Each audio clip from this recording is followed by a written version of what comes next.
All right, welcome back everybody to the afternoon session. I believe this is session number 4. Yep, session number 4 of the Keystone Symposium. Before we begin, I'd like to acknowledge that the land that we're standing and sitting on is the ancestral unceded territory of the Squamish peoples, and we are absolutely thankful to have, for many of you, spent the last several years learning, playing, and working here. And for those of you who are just visiting now, I hope you enjoy it. It is a wonderful place, and we thank the Squamish peoples for having taken care of this land for time immemorial. With that, let's get started with session 4 of the Keystone Symposium. Our first speaker, I'm not sure what to say about Ngoni, except to say what a wonderful pleasure it is for me to introduce Ngoni and his talk. I'm going to pull it up here for a second. I should have pulled up the talk before I introduced you, on an ionizing radiation detector, a topic close to my heart, but not so close that it shocks me. All right. Get it? Get it? Yeah. And that button is supposed to do it. It did it when Andy, there we go. All right, let's welcome Ngoni.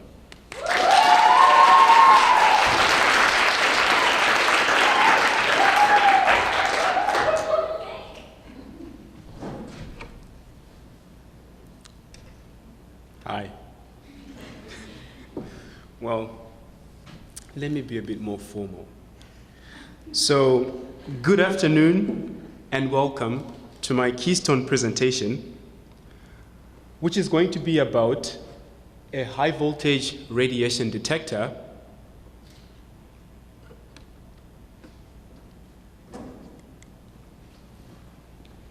Before we go any further, let us set ourselves up for a fruitful next 10 minutes or so by setting an agenda. We're going to talk about why we should detect radiation. We're going to talk about this high voltage radiation detector that I created for my Keystone project. We'll talk about its pros and cons, and then finally conclude with the statement about why this work matters. Okay, so why are we concerned with the detection of radiation? Allow me to start with an anecdote.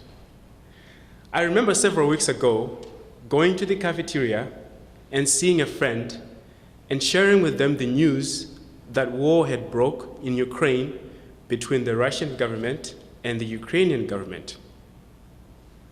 Their response was, "Oh God, I don't want to get nuked." And I also was like, yes, I also don't want to get nuked. Right. But why don't we want to get nuked? I mean, it seems like a silly question. But yes, radiation has adverse effects on our bodies as well as our environment. What you see here on the screen is a picture of 2 victims of the Chernobyl nuclear disaster. It happened at a power plant in 1986. And yeah, most of the aftermath are many thyroid cancer cases.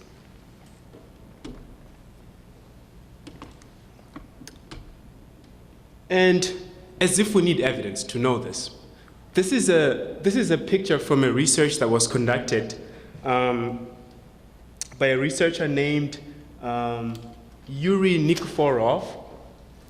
So their results show that, I mean, before we can go any further, I can explain that on the vertical axis we see the number of thyroid cancer cases. On the horizontal axis we see the year of diagnosis. The figure shows that right here in 1989, they spiked. And of course, in 1986, the Chernobyl disaster had happened. So yes, I mean, we don't need evidence, we know this.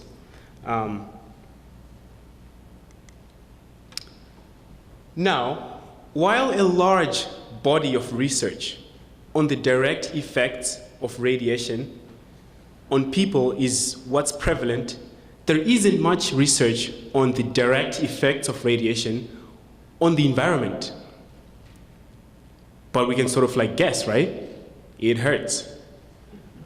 But another research that was conducted by Ken Bersella in 2014 revealed that radioactive debris from the Fukushima incident, most of you know it, the Fukushima incident, the 2011 incident, radioactive debris found its way into the ocean via mechanisms like direct ocean discharge or like deposition through like the air. We don't know what that does to the marine life, but before we even do that, we know that that radioactive debris is going to find its way into our food chains. Who doesn't like seafood? Hey? So here's where my work comes. So I designed a very simple high voltage radioaction detector with the help of course, Dr. Andrew Hamilton and my friend Bridget McGibbon. When I say simple, I really mean simple. So this detector, it has three main components. It has a single transistor flyback driver, a collection region, and a combining region, and a very simple circuit here at the middle to help it work. That's it. Well, no, that's not it. So I will start by explaining the high voltage supply that me and Bridget spent hours and hours on. So this circuit, it looks simple, I know, but it's very easy for you to burn something there, and so for you to come up with something that works, that's hard. So it takes in 6 to 24 volts, and then it produces 15 to 20,000 volts. And the main component we can talk about is just this transistor here, this 2N3055 transistor, and of course maybe this feedback transformer right here, but again, it's pretty simple. So the high voltage that we produce from this device, we feed it to the combining region. So the combining region is simply two plates. One is a steel plate, and the other one, of course, for the obvious reasons, it has to be a mesh of wires in order to have one side that is radiation permeable. Again, we're going to pick a specific distance between these two plates or these two terminals. I mean, in physics, with simplified terms, we just say terminals, you know, cathode, anode, two terminals. We want this distance to be equal or even or larger. Larger is what we prefer than the breakdown distance of air. So when I say breakdown distance of air, I simply mean the distance that air becomes a conductor. You know that if you have two wires together like this, and there's a high enough voltage between those two wires, a spark happens, right? So you want to hold those two wires at a distance that no breakdown happens. Okay, so this is where the ionizing part comes in.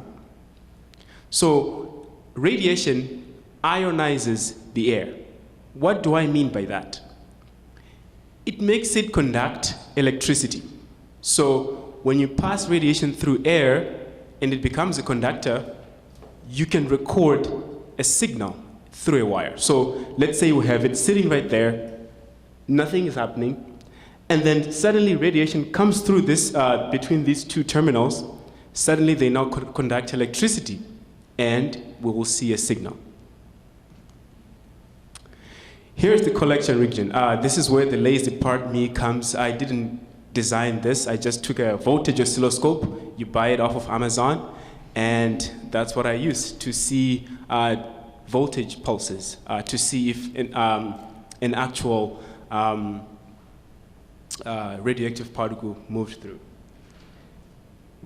Sorry about that.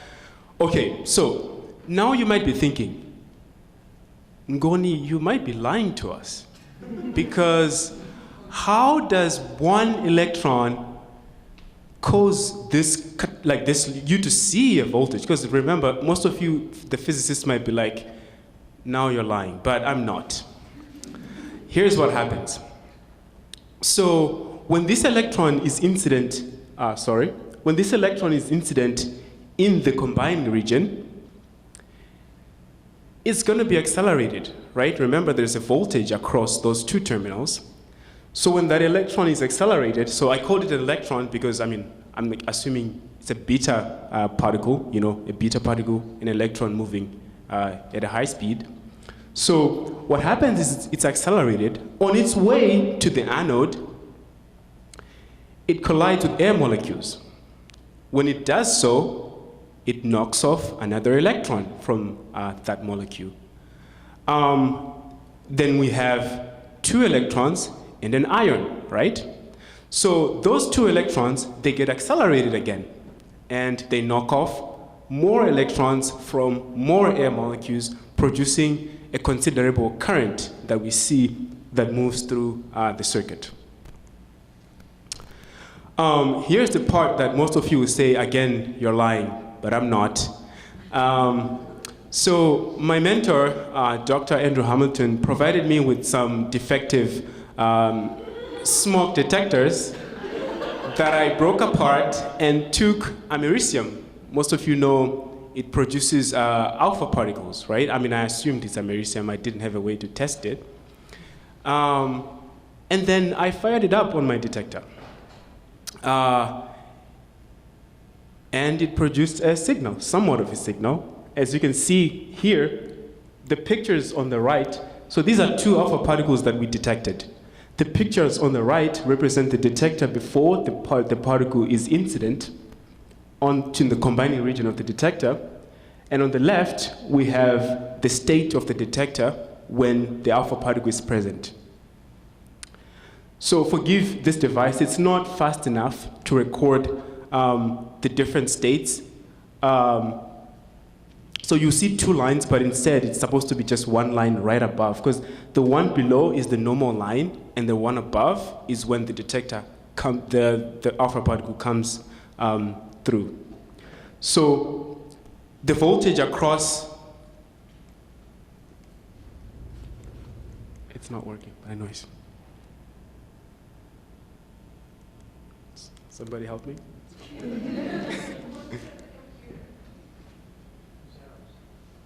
Sorry?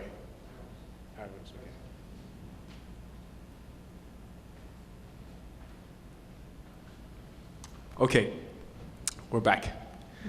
Okay, so the detector sort of works. Let's see why it doesn't really work. So you see, we can detect the presence of a radioactive particle, right? We can say, oh, there's no radioactive particle. Oh, yeah, that happened. There's a radioactive particle. But we can't really tell how much of it is present. We can just say, oh, yeah, there's radioactive particles, but what's the count rate, right? How many alpha particles are incident on this surface at a particular time? But our detector cannot do that. So that's a limitation. Second of all, our detector has high voltage in it. And I think you all heard from Adam, that's a fire hazard. So it's not a very safe instrument. Another limitation is that the transistor that we use for it makes noise and heats up pretty fast. So you find that a 9-volt lithium-ion battery only lasts about a day or so. So yeah, those are the cons. I've talked about the cons. So it's not a on-par detector. There's more work that needs to be done. However, it's a very simple detector. Think about a Geiger-Müller counter. I mean, if you've heard about that, it's a radioactive radiation detector, but there is gas under pressure, but we don't have gas under pressure in this design. I'd like to conclude by reiterating that we need to know when there's radiation. I think I shared with you the pictures before. Radiation hurts. So we need to know before, or even like if we're exposed, we should have ways to tell that we're exposed and we prevent prolonged exposure. That is what my work was attempting to do. I hope and pray that people are not exposed to radiation because I believe it hurts. And Marie Curie, thanks to her for discovering it, but I'm sure she could testify. Thank you.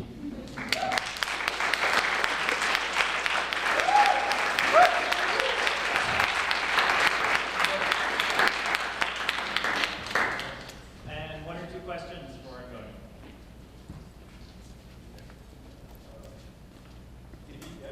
Yeah, thank you so much. I think I was really intrigued to learn how the detection goes about. Although, given that this is a very important problem, what is the contribution of your simplified detector to, if any, existing detectors out there in literature? Is it cost effective? Is it simpler to make, or is it your attempt of understanding how existing detectors work? That's a really great question, DP. Thank you. So when I did this project was merely like just me having fun. But I guess one thing that my work adds is that I'm sure there are detectors that that don't have gases under pressure. But this detector brings into picture this kind of detection technique. It doesn't need a gas under pressure, and it works forever. Unlike some Geiger-Müller counters that use alcohols, for instance. I mean, I'm not going to use buzzwords, but I'm going to throw it because maybe we might not have time to explain it. They use alcohols as quenchers, so the alcohol dissipates over time. So at some point, the detector doesn't work anymore, even if it looks nice from outside. But this one works to eternity, given you don't burn the transistor. Yeah. You talked a lot about using or reading alpha radiation. Mm-hmm. What is detect beta or gamma radiation as well, and would it work on the roughly the same terms? Okay, thank you. That's actually a really good question as well. So the way this detector works, it works based off of the ionizing nature of radiation. So the more ionizing the radiation is, the better we can detect it. So you can obviously tell that we can really detect alpha particles, detect beta particles, and maybe detect gamma particles. But gamma particles are not very ionizing, so we might not detect them. But given that a gamma particle is incident in the thing, and then it ionizes just one molecule, then we're able to detect it because the whole process happens as an electron avalanche that I explained earlier.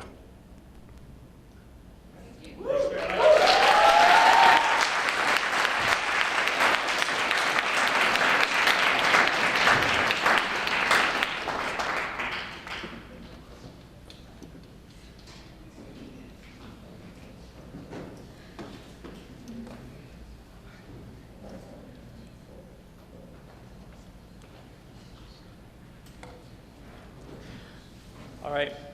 And next, it's my great pleasure to present to you Bridget and her talk. And I love the first slide, the obligatory slide on climate change. Let's welcome Bridget.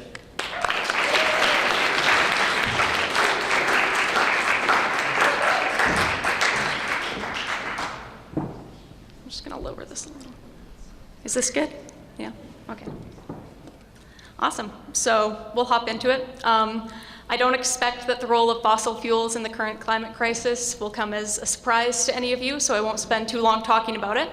I will say that renewable sources of energy such as solar, hydro, and wind power are all excellent solutions to this problem, but they have a really difficult time competing with fossil fuels because they're so dependent on environmental factors. For example, we wouldn't have much luck powering Squamish with solar power. So today I'm going to be talking about another alternative to fossil fuels that's currently being researched, and that is nuclear fusion. So for a quick reminder, we've got an atom here, and in the center there, where's the button? There we go. We've got the nucleus. The plural is nuclei. Nuclear fusion is a process in which smaller nuclei come together and combine to form a larger nucleus. And this is the process that occurs in our sun and is what releases energy in the form of heat and light. So today I'm going to be talking a little bit more about what fusion is and why exactly it releases energy. And then I'm also going to be talking about how we are trying to recreate this process here on Earth. My Keystone is a literature review regarding how we can use magnetic fields to confine what is essentially a tiny star. So this is one particular fusion reaction. This is one of the reactions that occurs in our sun.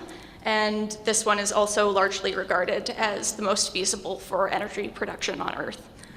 So what we have, we've got the protons in white and the neutrons in gray. We've got two types of hydrogen fusing together here, deuterium and tritium. Deut is for 2 and tri is for 3. And those will fuse together to form a neutron and a helium nucleus.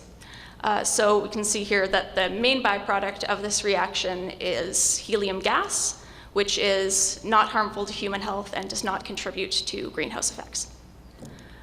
So to compare with fossil fuels, fusing 1 kilogram of deuterium-tritium fuel would produce about 94 kilowatt hours of energy, whereas combusting 1 kilogram of methane, which is the primary compound in natural gas, would produce about 78 kilowatt hours of energy and 2.7 kilograms of carbon dioxide.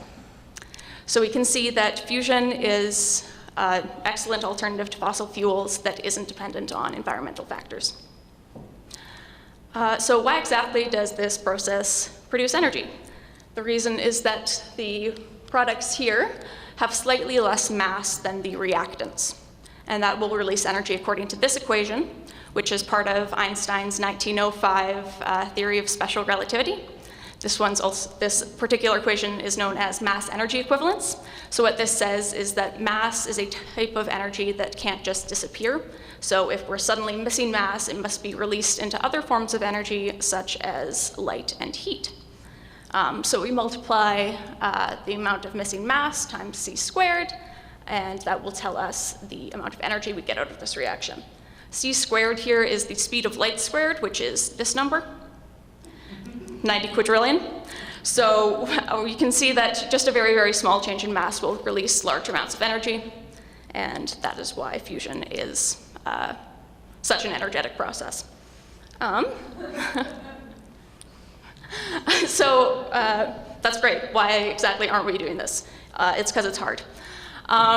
Nuclei are positively charged, and as such, they have a tendency to repel each other via electromagnetic force. I'm going to be using the word electromagnetic throughout this presentation because electric charge is very inherently linked with magnetic fields, as I'll be talking about in a little bit. But you probably already know one aspect of electromagnetism, which is that like charges repel each other. So what this means for fusion is that if we try to get those positively charged nuclei close together, they'll just fly apart again. So here's a helium nucleus again. Why exactly isn't that flying apart? It's because there's another force at play here called the strong force that is 100 times stronger than the electromagnetic force. The strong force is an attractive force similar to gravity. So gravity holds the Earth together, and similarly, the strong force holds atomic nuclei together. So to compare electromagnetic force and the strong force, electromagnetic force can act over any distance, so no matter how far apart those positively charged particles are, there'll always be some electromagnetic force acting between them. Whereas the strong force, although it is much stronger, it can only act over very, very small distances, about the diameter of a proton. So what this means for fusion is that the nuclei need enough energy to overcome this electromagnetic force holding them apart, so that they can get close enough that the strong force will then bind them together. How we give nuclei energy is we heat them up. So to overcome the electromagnetic force between them, hydrogen nuclei need to be heated to temperatures in the order of about 1 million degrees Celsius. This quickly becomes an issue because we don't have a physical material that can withstand these kinds of temperatures. So we can't just build a reactor and put the fuel in and expect that reaction to occur. It would just immediately melt and the reaction would cool and stop. So with that being said, I'm going to take a quick sidebar to talk about what plasma is, and then we'll come back to how that solves our issue of confining this reaction. Plasma is a state of matter similar to a liquid or a gas. A gas is made up of neutrally charged atoms floating around, and a plasma differs from a gas in that it's become so hot that the electrons have dissociated from their respective nuclei. So rather than having a bunch of neutrally charged particles floating around, we've got this kind of charged particle soup. And it's going to, each one of those particles will react to electromagnetic fields, and as such, plasma is very, very reactive to electromagnetic fields. So we can then use that to our advantage to confine this reaction at high temperatures. So this is one example of a confinement scheme for achieving fusion. So how this works is we run a current through the plasma so that the the positively charged nuclei are moving in the direction of the green arrow. And according to Ampere's law, this will then induce a magnetic field that's indicated by the blue arrow here. Cool. That magnetic field is then going to exert a force on those moving particles according to this equation. So what this equation says is that the force being applied to those particles is perpendicular to both the magnetic field and to the direction of motion of the nuclei. That's kind of tricky, so I will teach you a little trick that we've got in the biz called the right-hand rule. If you would like to do it with me, you are welcome to do so. First, take our right hand and point our thumb in the direction of the motion of the nuclei, that's the green arrow. Let's start by looking at the top of the magnetic field here. So at that point, the magnetic field is coming out of the slide. Point our pointer finger in that direction. And then if you use your middle finger to point at an angle that is perpendicular to those two fingers, that will show you the direction of the force. So that top part of the magnetic field is exerting a downwards force on the plasma. Similarly, at the bottom, we point our thumb in the direction of the green arrow, the direction of motion of the nuclei. The magnetic field is going into the slide, and then the force would be applied upwards. So what that means is that this circular magnetic field is going to exert an inwards force on the plasma and thus compress it away from the sides of the cylinder and contain it. How this works in an actual reactor is we would bend that cylinder into a torus, i.e. a donut shape. That way, rather than flying out the end of the cylinder, the nuclei wrap back around in a circle. Cool, so we've totally solved magnetic confinement. Let's get on it. Just kidding. As it turns out, electromagnetic confinement gets pretty complex quite quickly because electric fields induce magnetic fields, and magnetic fields induce electric fields, and so on and so forth. So plasma can act in some really unpredictable ways. I won't get into all of that during this talk, but I will leave you with this quote from Francis Chen that I'll paraphrase. The word plasma comes from a Greek phrase meaning something molded, which is a complete misnomer because plasma does not like to be molded at all. In fact, it often behaves as though it has a mind of its own. With all that being said, we are still making some promising progress with nuclear fusion.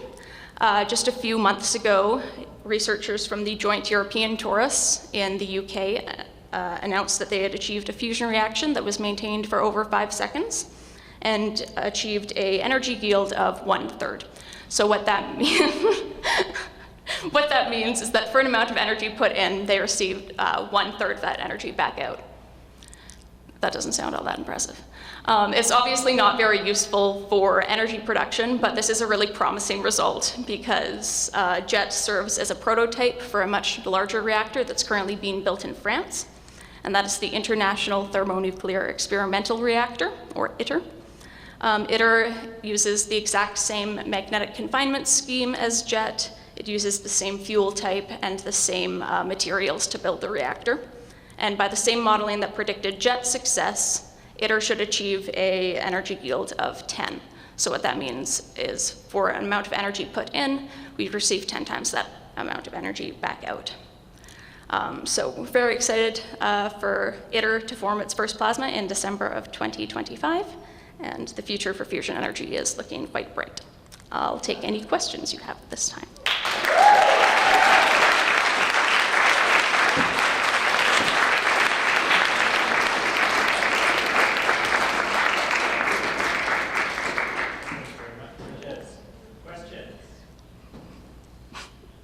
Anna? So why is it that you can take this mini jet and scale it up and it turns a negative output positive? Right. So the problem with with JET being so small is that it loses heat quite quickly. So rather than that heat going into keeping the reaction hot and continuing to produce more fusion reactions, it's just lost from the system. And so that's why using a much larger volume of plasma would produce a positive energy yield. Yeah. James? How much helium would a full-scale fusion reactor produce? I don't know. I'd have to do some math on that. Yeah. Sorry. I'm just interested because we're in the middle of a crippling helium shortage Yeah. that nobody's talking about. So I was just wondering if this is a win-win scenario. Yeah, potentially. Just pony on that. Okay. Do you think they will look at trying to capture that helium? Is that something that they're discussing? To my knowledge, yes, I think so. That is not the topic of my keystone, but I do think that that is something they're looking into. Yeah, thank you. Mike? Nuclear fission is a really bad rap because of meltdowns. Mm-hmm. If something were to happen in a nuclear fusion reactor, what would be the equivalent of that? And is it safer or is it possibly more hazardous than what we've seen in the past? Yeah. Fusion is a considerably safer alternative to fission.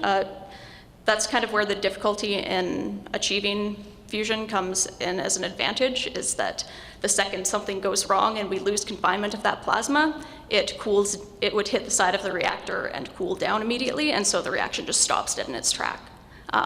So yeah, it's a pretty inherently safe reaction. Let's thank Bridget one more time.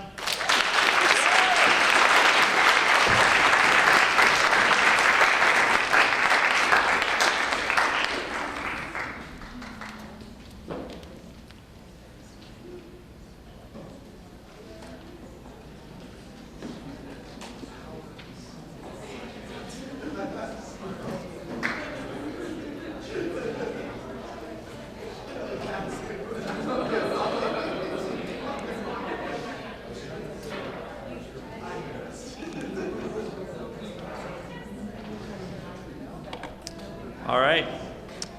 And now from wonder sources of energy to wonder drugs. Let's welcome Severin.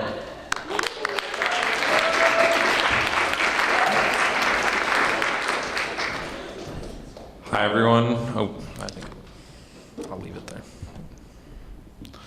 Hi, everyone. I'm Severin, and today I'll be presenting my keystone on rapamycin, the wonder drug that changed biology. My keystone explores the drug rapamycin through an interdisciplinary lens that includes the disciplines of medicine, pharmacology, biochemistry, and organic chemistry. During this presentation, we will largely focus on medicinal and biochemistry due to time. To start off, we're going to talk a bit about what rapamycin is. Rapamycin is a polyketide of natural origin that is produced by actinomycete bacteria. Actinomycete bacteria are a type of bacteria that grow in a branch-like structure and don't require oxygen to survive. So what is a polyketide? A polyketide is a molecule of biosynthetic origin that generally has more complex structures, such as rapamycin here. If you don't know, this is a pretty complicated molecule. Polyketides are produced by different living organisms and have a large range of medicinal applications. For example, the polyketide erythromycin is a potent antibiotic commonly prescribed for respiratory infections. Lovastatin is another polyketide, which is a cholesterol-lowering agent, so they're quite common for drugs that humans take. Rapamycin itself possesses many different therapeutic effects that include antifungal, immunosuppressive, anti-cancer, neuroprotective, and lifespan-extending actions. Rapamycin functions through the inhibition of a protein complex known as mammalian target of rapamycin, mTOR. mTOR is a protein that plays a central role in cellular processes of growth and proliferation, protein synthesis, and the process of cellular breakdown. It is important to highlight how central mTOR is in cellular function, and it is critical for the function of many organisms as it's the main on and off switch for almost all cellular processes. So where does rapamycin come from?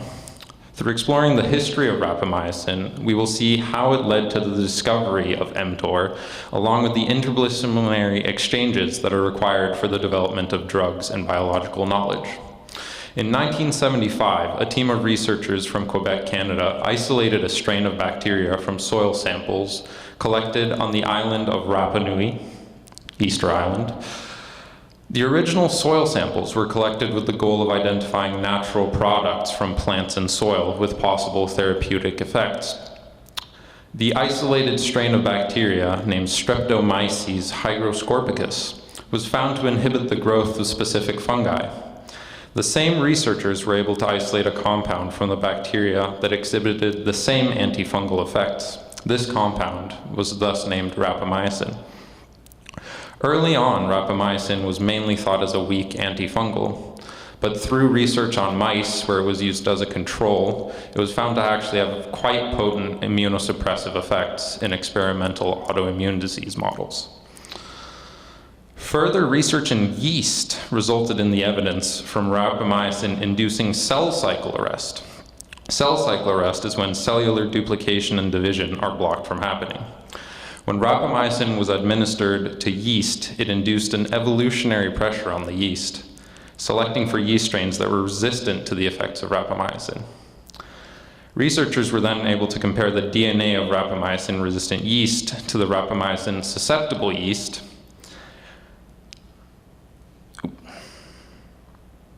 and this allowed them to identify two genes that were absent in the resistant yeast. These genes and the proteins they code for became known as target of rapamycin 1 and 2, or TOR 1 and 2. Soon after the discovery of TOR 1 and 2 in yeast, researcher David Sabatini, that guy, was able to isolate a similar protein in mammals. That protein is what we know today as mechanistic target of rapamycin complex 1, short name for mTOR. There's a few more, but they're not as important. Or they are, but yeah. So mTOR1 has been found to be the key component in most major cellular processes regulating basic processes of growth and proliferation. David Sabatini, through his PhD, became the world's leading researcher on mTOR and has been the head of his own mTOR-focused lab at MIT for over 20 years. Sabatini's work is the foundation for all mTOR-related research. So here we see a timeline of rapamycin research. This timeline is presented to highlight the significant amount of time that is often needed for developments within medicine and biology. As we can see on the timeline, it took 25 years from the isolation of rapamycin until it was used therapeutically, and 40 years before serious interest and research in mTOR took off. This is quite common in the development of drugs. The complicated nature of drug development is such that different research findings from different disciplines are often required before future development can continue. Rapamycin is an example of this through its humble beginnings as a weak antifungal, which down the line led to the discovery of mTOR, a highly central protein for cellular function. So now we're going to talk a little bit about how mTOR, or how rapamycin works. So we know that it limits the formations of new proteins and stops the growth and proliferation of cells. But on a molecular level, how does this happen? Mturk1 can be seen as the first door to the formation of new proteins. Without the activation of Mturk1, downstream enzymes cannot function to transcribe the genetic material needed to form new proteins. For example, SK61, the little yellow circle we see in the figure, is an enzyme that is responsible for the synthesis of all new proteins. SK61 requires activation by mTORC1 to begin protein synthesis. ULK1, the green circle we see in the figure, is another enzyme responsible for the suppression of protein breakdown. Like SK61, ULK1 also requires activation by mTORC1. The blue block you see on the left side of the figure is a protein known as FKBP12, and that's a protein that normally hangs out inside cells and helps other proteins stay folded in the right way. Super fun job. But in the presence of rapamycin, they form a complex together that is able to bind to mTORC1. This binding changes the shape of mTORC1, rendering it inactive, and that's how rapamycin works. To showcase some of the specific biochemistry of rapamycin, we will look at this image that explains the binding of rapamycin between FKBP12 and part of mTORC1. So on the left here, you see this big red squiggle, and that is what FKBP12 looks like. And on the right, you have a blue squiggle, which is known as FRB. It's a part of mTORC1, and then the sand-colored squiggle in the middle is rapamycin. So rapamycin forms a strong bond with FKBP12, while multiple parts of the molecules are slotted into folds of the FKBP12 protein. So it's the physical space that's actually important here, where you see the molecule fitting into that red ribbon. This only works because rapamycin and FKBP12 are oddly shaped to fit well together, such that strong molecular interactions can occur. When FRB is bound to rapamycin and FKBP12, mTORC1 experiences a conformational change such that it can no longer perform its actions. If we go back here, you can see that on the bottom of the figure. And this is sort of like a keyhole changing shape. So normally a key would go in and it would fit, but a conformational change forces a change in that keyhole shape, so the enzymes can no longer bind and no longer be activated. So why is mTORC1 important? Through its gatekeeping actions, it controls the productions of proteins, lipids, nucleotides, along with suppressing cellular pathways for protein breakdown, also known as autophagy. mTOR signaling has been found to have major implications for aging, cancer, brain function, immune function, fat storage, muscle cell, glucose regulation, and much more. Rapamycin has many potential and approved therapeutic uses. For example, an approved therapeutic use for rapamycin is in kidney transplants. Together with other immunosuppressive drugs, rapamycin is administered to ensure a transplanted organ is not rejected. Another approved use for rapamycin is a coating for coronary stents. The rapamycin coating is immunosuppressive and reduces the re-narrowing of stented arteries. Exciting potential therapeutic uses for rapamycin are related to the neurodegenerative disorders such as Alzheimer's disease. Many animal models provide ample evidence that rapamycin can slow the progression of Alzheimer's disease through the reduction of plaque and misfolding of key proteins within the brain. Further clinical trials in humans are needed, but rapamycin is an exciting potential candidate in the treatment of neurodegenerative disease. We also know that mTOR is a major driver of the aging process. Rapamycin has in many different animal models, such as yeast, flies, nematodes, dogs, rats, been shown to increase lifespan through the inhibition of mTOR. Mechanisms around lifespan are, however, still pretty unclear. However, some lines of evidence show that increased cellular breakdown, known as autophagy, from the mTOR inhibition leads to better recycling of damaged cells that contribute to age-related diseases. On to my conclusion. So the discovery of mTOR has led to one of the largest and most important discoveries of human biology in the last 50 years, the mTOR pathway. mTOR has been found to play a major universal role in metabolism and cellular signaling, providing a deeper understanding of cellular function and dysfunction. Now the groundwork of understanding mTOR's universal role has been established. Improving drugs like rapamycin that inhibit mTOR and can be used clinically to treat disease will be the focus of research going forward. I would like to acknowledge my mentors, Dr. Andrew Hamilton and Dr. Emma Davey, for all of their guidance and help during my time at Quest and with my Keystone. Thank you very much.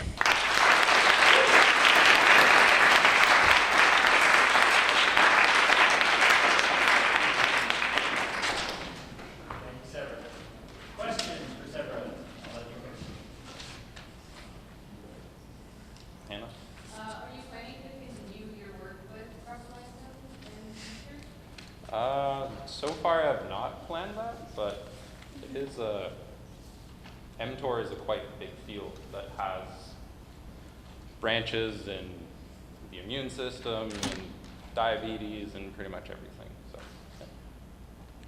yeah. Rowan? Your timeline of rapamycin mentioned a study or an FDA approval in 1999 for immunosuppression. I'm just wondering if you can talk about the results of that.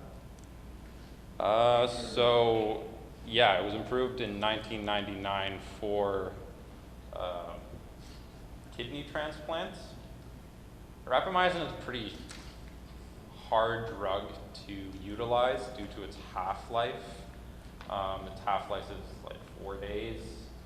And if you take rapamycin over a consistent period of time, it sort of causes a lot of issues.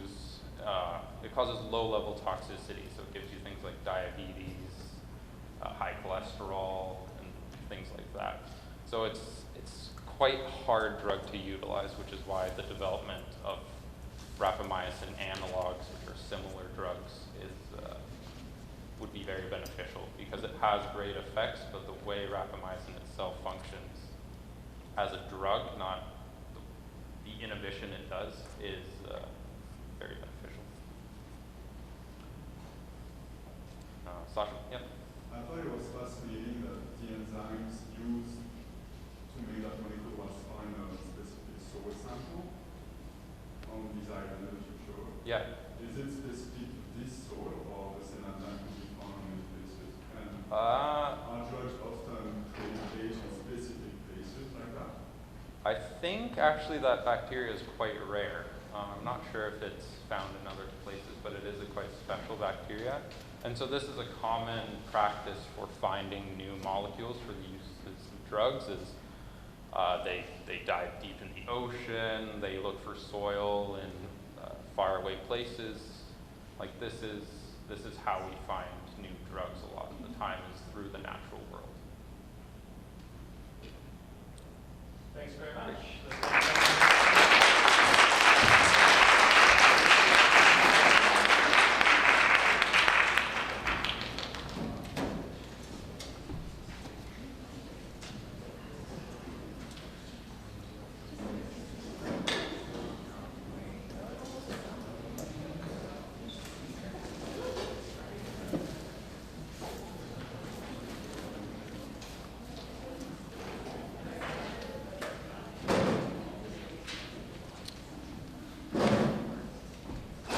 And now from a series of talks about science, now we move on to talking about science.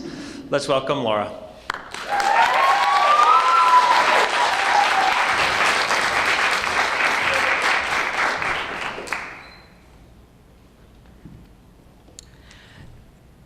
Good afternoon, and thank you for coming to my Keystone presentation.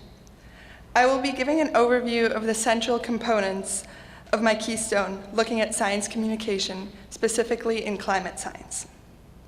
To do this, I will touch on the general challenges faced by science communication and use a particular example to demonstrate how science communication has changed throughout the past 500 years and how it might be improved in the future. An investigation into the history of the societal and cultural context of the scientific community, as well as processes through which it was constructed, provides a framework through which it can be criticized constructively and understood in more depth, and hopefully allows for improvements of science communication. Before I continue, I want to clarify two terms I will be using probably too frequently. Climate science, for my purposes, are the fields which study various aspects of Earth's climate with a focus on the underlying mechanisms, predominantly those grounded in chemistry and physics. Science communication is the transfer of information and understanding of scientific discoveries and consensus, both within the scientific community and outside of it, to policymakers and the general public, mostly composed of lay people. Factors are considered on both sides of these communications. Western modern science as it exists today was largely formed in the scientific revolution, predominantly taking place from the 16th to the 18th centuries in Western Europe. Many scientific disciplines, notably physics and chemistry, underwent massive conceptual and structural changes during this time. One of the fundamental components upon which modern science relies, the formalization of replicability, has its foundations in this period as well. Throughout the past 500 years, the communication of modern science has faced several challenges which change and evolve. In the beginnings of the scientific revolution and for the following centuries, there were common barriers. Firstly, and foundationally, the dissemination of information was subject to the technology and the transportation available, which posed a problem, especially with increasing geographical distances across which communication was frequent. Secondly, this science was emerging from a time where the dominant narrative was based in Christian religion, and many discoveries opposed the widely accepted, or at least known, understanding of the world. These assumptions were ingrained in cultural, social, and everyday lives of most Europeans. There was also a history of active prevention of communication of scientific ideas to the general public by scientists. This can, in part, be explained by their need to justify their own existence, as they were oftentimes employed by noble or wealthy persons, specifically to fill this role of scientist or philosopher, as they were commonly known at this time. Finally, even when information could be spread, literacy amongst people was much lower than it is today in the Western world. The specific example which I focused on is the discovery of carbon dioxide's higher radiative heat absorption when compared to other atmospheric gases. So before I go into the details of that discovery, I wanted to recap how this works and why it matters to our Earth specifically. The sun produces radiation across the electromagnetic spectrum, as indicated by this yellow arrow. And as it reaches the Earth's atmosphere, some of it is reflected, some of it is absorbed, and some of it reaches the Earth's surface. When it reaches the Earth's surface, some of it is reflected back into the atmosphere, where it undergoes a similar process as when it comes in. but there is also a portion of it which is absorbed by the Earth. This results in an increase of temperature of the Earth's surface. The Earth, in turn, emits longer wavelength radiation, mostly in the infrared spectrum, as indicated here in the orange. While this radiation also passes through the atmosphere, carbon dioxide and some other particles found will absorb this type of radiation at greater amounts than oxygen and nitrogen, which then reflects back down to Earth across the atmosphere and increases the temperature of the atmosphere. This is a piece of what is commonly referred to as the greenhouse effect. Long accredited to the British John Tyndall, based on his mid-19th century publication, it has recently become known that a comparable result was obtained 3 years prior by American woman Eunice Foote. In-depth investigations into the context of their discoveries and subsequent reports have offered some insight into why the discovery of this mechanism, still central to today's understanding of climate science, has such confusing origins. There are a number of key differences to their discoveries, both in their experimentation and in their reports and communication. While both experiments used glass cylinders filled with various atmospheric gases, Foote's cylinders were exposed to the sun and whatever radiation is found outside, whereas Tyndall was directly interested in extending existing work on solids and liquids, and such exposed his glass cylinders to much more specific wavelengths, all within the infrared portion of the spectrum. We see here a sort of device that he actually had constructed for this specific experimentation, which filtered the wavelengths, which this glass cylinder was exposed to. While Tyndall's work more directly mimics the outgoing long-wave radiation emitted by the Earth, which is responsible for the greater warming observed as caused by carbon dioxide, Foote explicitly stated the connection to atmospheric carbon dioxide concentrations due to human activity leading to warming of the climate. Though today that impact is obvious to most of us as a crucial part of climate science, at the time of these discoveries, research was more focused on work similar to that which John Tyndall was conducting. Largely, the confusion about priority can be attributed to difficulties common to science communication. Eunice Foote was in America and not established in the scientific community, neither through educational institutions nor through membership in an academic society. Meanwhile, John Tyndall held a doctorate and was markedly known for previous work in other disciplines. Furthermore, he was a member of the Royal Society of London. At this time, the scientific community in America was not well established to that of Britain, and the communication across the Atlantic was difficult. Even if knowledge of Foote's experiment had reached Europe, dissemination of and access to information was challenging. There is considerable evidence that indicates that Tyndall was not aware of Foote's experimentations and results when he published his own report.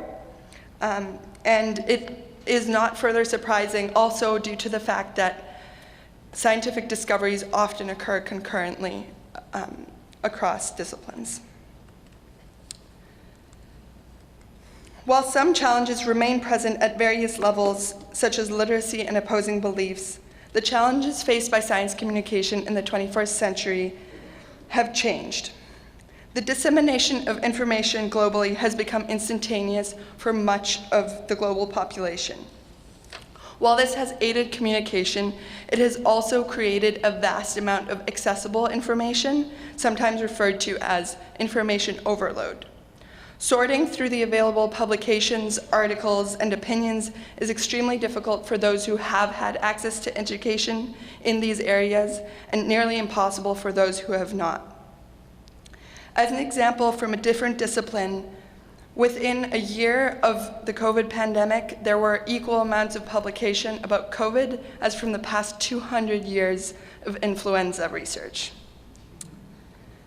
Not only is the sheer volume of available information on the internet challenging, but the speed at which it is spread poses another barrier.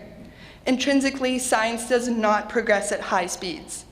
Instead, it relies on processes which can be much slower in order to provide the best available information at a given point in time. As new information becomes available and data from longer periods of time is learned, results may change, and this poses another opportunity for opposing opinions to attack points made by scientific research. As the need for improved science communication becomes increasingly acknowledged, there are studies and compilations of resources and other efforts in process to improve this, with experts from various disciplines becoming involved. Publications with communicators involved or teaching scientists methods of communication hold some promise for improvement of science communication. However, it also poses risks, as alluded before. One of the key components of modern Western science is its objectivity. While it is well established that the individuals and processes do not truly meet absolute objectivity, awareness and active minimization of bias is crucial. It is challenging to convey information effectively without appealing to emotion or presenting claims as more definite than they are. One of the sites of science communication that reaches most individuals in our society, as well as reaching them at an early age, is within the standardized education system. Though these systems are fraught with their own challenges, attempts at improvement are ongoing. As a local example, the BC Ministry of Education recently redesigned the K-12 curriculum, which was implemented within the past 10 years. Ideally, this provides for the opportunity for learning which is more transferable across disciplines and situations. Methodologies such as model-based inquiry, which can include replications of experiments such as the one I discussed earlier, can be implemented in order to teach students both sides of science communication in a more effective and transferable manner. Thank you.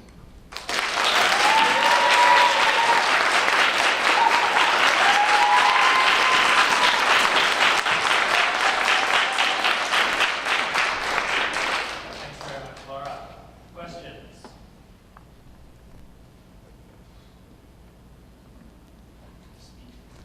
Well, you talk about the concern with the way that data and information spreads throughout the internet and the speed at which science goes compared to other less important potentially things. With what you've looked at and in your studies, what do you think is the best approach to getting a quicker information transfer with scientific materials? Because the internet ain't going anywhere. You know what I mean? yeah, that is definitely challenging. I'm not sure that it is really possible to get science to the speed that other sorts of information it's produced at, in a way that upholds a lot of the underlying necessary things that make it so valuable. I think maybe a different approach could be making sure that people are better equipped to parse through that information, which can oftentimes be most effective if there's better education and access to education on for people of how to differentiate between sources of information, and what to look out for, and how they can take a wide range of information, and from that get the pieces that are founded in reason, unfortunately. Yeah, thank you. Anyone else? Mike. As a science communicator, your job is to communicate something that's changing constantly, with new knowledge every day, being added to this massive mixture. How do you, thinking about that, how do you remain a trustworthy source of information, knowing that tomorrow a breakthrough discovery could happen and it could redefine the entire genre of whatever you're trying to communicate about? Yeah, that's definitely tricky. There have been increasing amounts of scientists making claims and portraying them as more clear than they are in an attempt to counteract misinformation. I think it is important that we stick to what we know based on whatever research has been conducted and not fall too far into making bigger claims, and maybe just spreading more understanding of the underlying process and structure of science and why it can change rapidly without discounting the previous information, because it was based on the best available information we had at that time. Yeah, I think that's kind of the extent. Thanks, Laura. Let's thank Laura.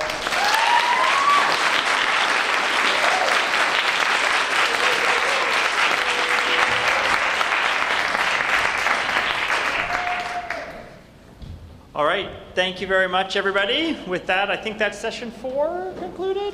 Thanks very much. When does the next session start? Right now? Right now. Right now. And we're on to session 5. So everybody has their own folder. Okay. So yours is right here, and you're just gonna open it up in the order that it will have it in. So that here.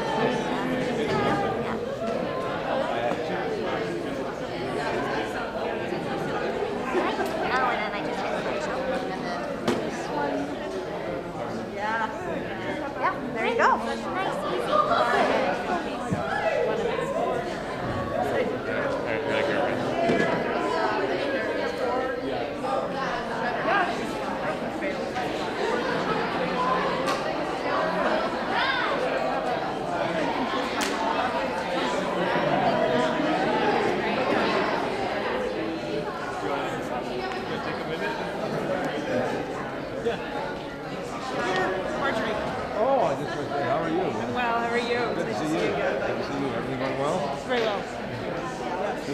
You guys sneak out and chat for a couple minutes? Yeah, great. I'll be back. Yeah, I don't know how long it takes.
You can, yep, I think right here.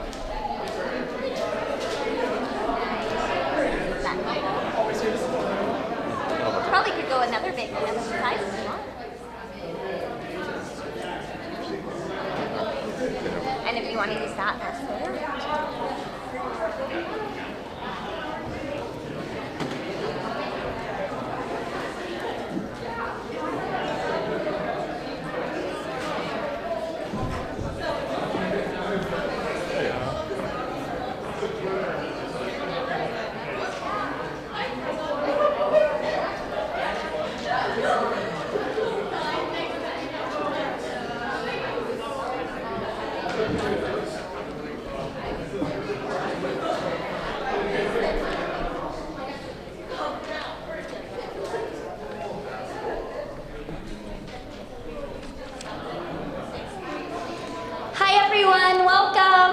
Welcome to session 5, the last session of today's Keystone Symposium.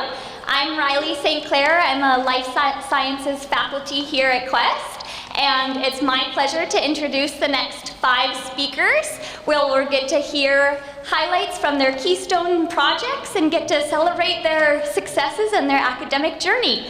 So with that, I'd like to introduce the first speaker, which is Kenya Sangor, and he'll be talking to us about executive functions and movement, perspectives from cognitive science.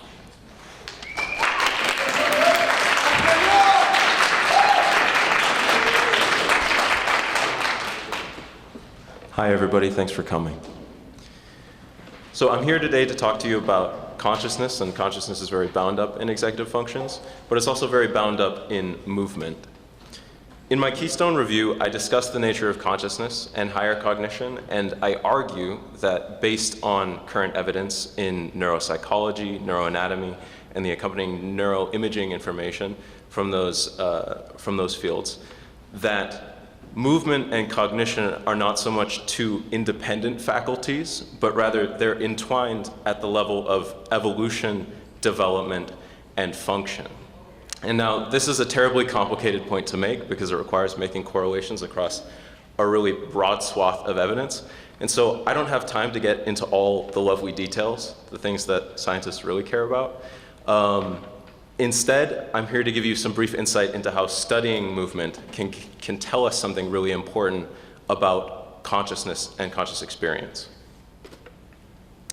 So consciousness is not easily described or tested experimentally, and science has struggled for quite a long time to explain consciousness in mechanistic terms.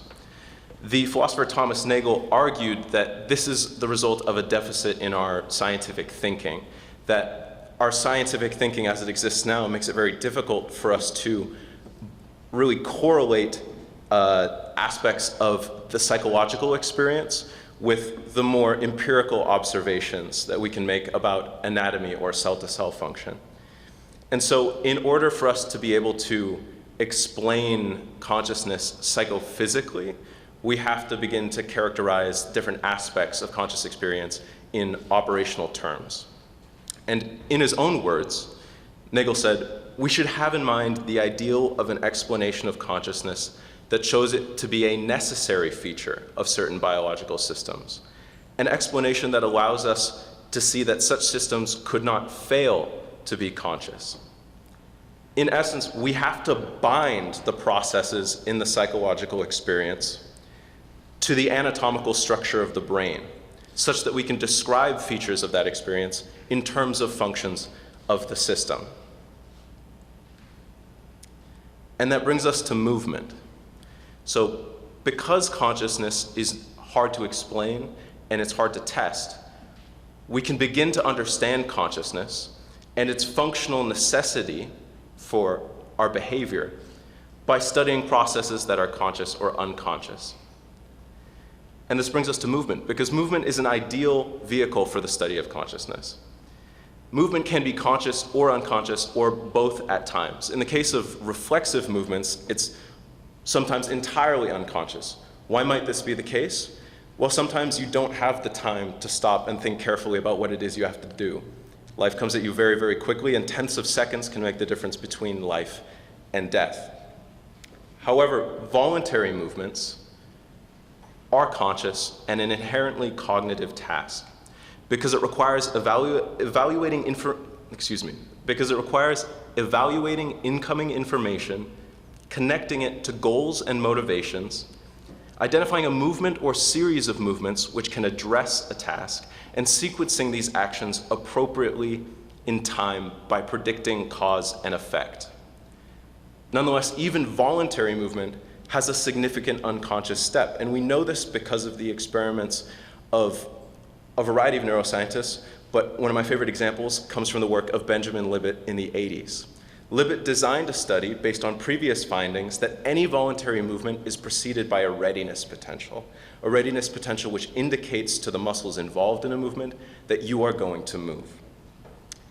Based on this, Libet designed a study, or an experiment, in which he asked participants, while their brain activity was being recorded, to will a movement. And this movement was not pre-planned, so they decided on the spot how they would move. What he found is that the readiness potential in the movement of their choice sometimes preceded their conscious awareness by as much as a second. Put in other words, their muscles knew how they would be moving before they themselves were fully aware of how they would be moving. And so this presents a lot of perplexing questions about consciousness, and it also suggests a much less linear relationship between conscious and unconscious processes than we might be inclined to believe. After all, consciousness is everything that we experience, and the full extent of our subconscious lives is obscured and hidden from us. And so in order to make sense of the various enigmas presented by studying consciousness, we have to begin by looking at anatomy, because anatomy is the basis for function. It's so foundational, in fact, that one might as well say that anatomy is function.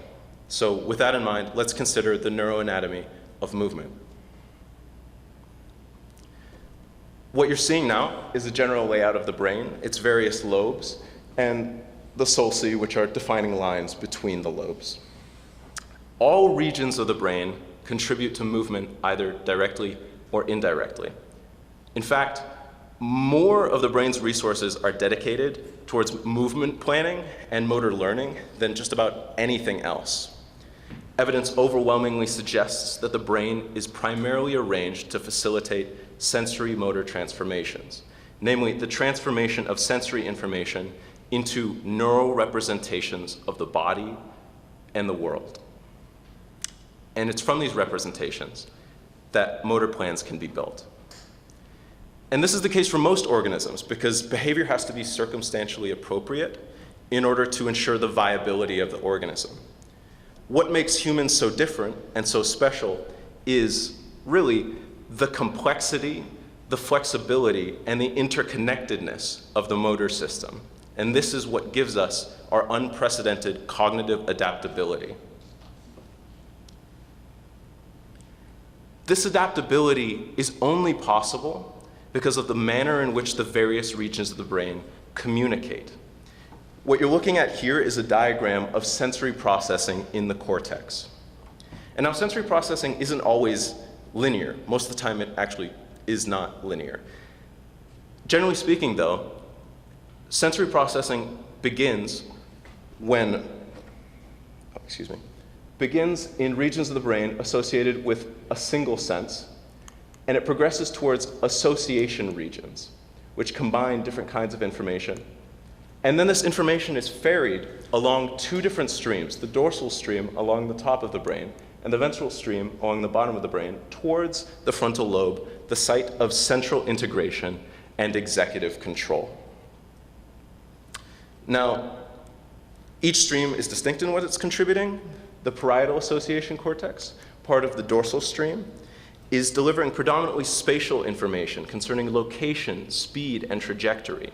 Meanwhile, the temporal association cortex, part of the ventral stream, is processing information about color, shape, and texture. All of this information is vital to assigning practical and emotional significance to perceived objects and surroundings. Now,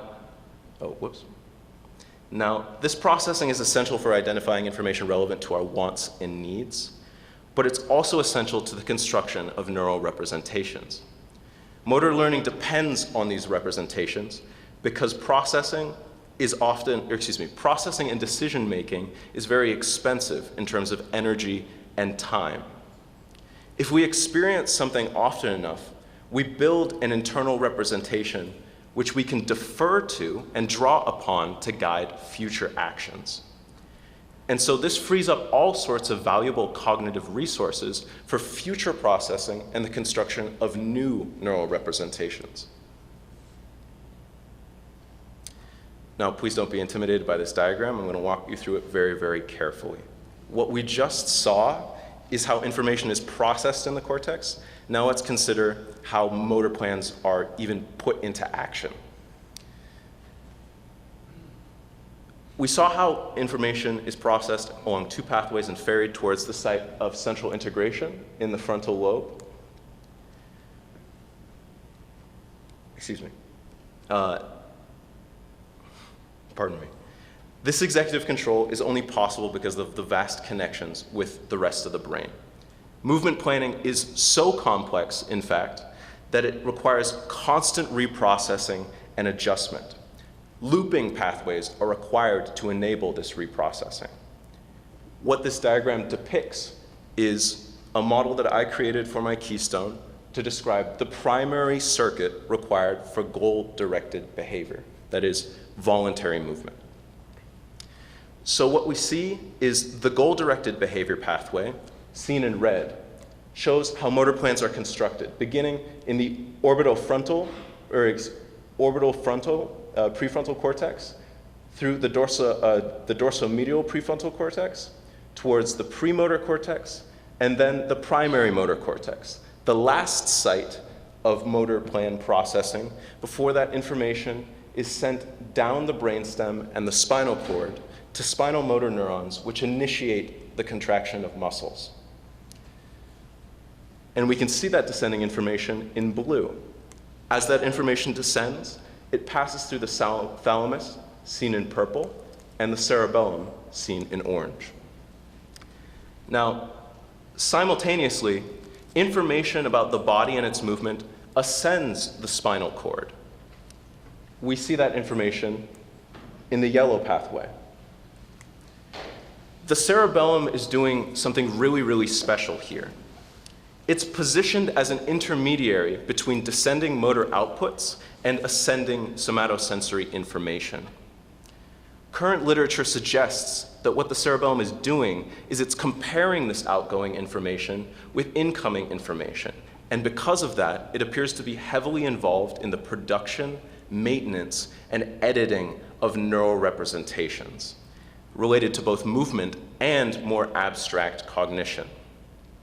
The cerebellum also connects the prefrontal cortex with ascending information, allowing the prefrontal cortex to have a constant stream of information about the body, the world, and importantly, the consequences of the actions which it has initiated. Now, why does this anatomy really matter? Well, it tells us where and when to look for cognitive processes. When we understand how cognitive processes unfold, we can practically apply this information to maximize motor performance and also to recuperate lost function. And so the development of neural prosthetics depends precisely on this information. Currently, we use brain-machine interfaces and machine learning algorithms to translate signals from the motor regions of the brain into the movements of a prosthetic limb. These interfaces have to learn to identify signals and correspond them to movements, just like the brain does typically. This learning is also ongoing because, as we just saw, effective movement requires constant adjustment and reprocessing, as well as the modification of existing neural representations.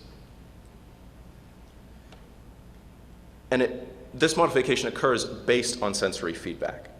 In fact, feedback is so important that researchers have been inspired by the anatomy of the brain to create neural prosthetics which have their own sensory feedback. And what they find is that when a prosthetic device provides sensory feedback, it allows the brain to make more careful adjustments. This means that we observe an acceleration in motor learning and the integration of a prosthetic device with one's body and one's image of one's body. And now, we may be inclined to believe that neuroprosthetics is only concerned with recuperating lost function. However, the development of neuroprosthetics also may have the potential to maximize the performance of healthy individuals.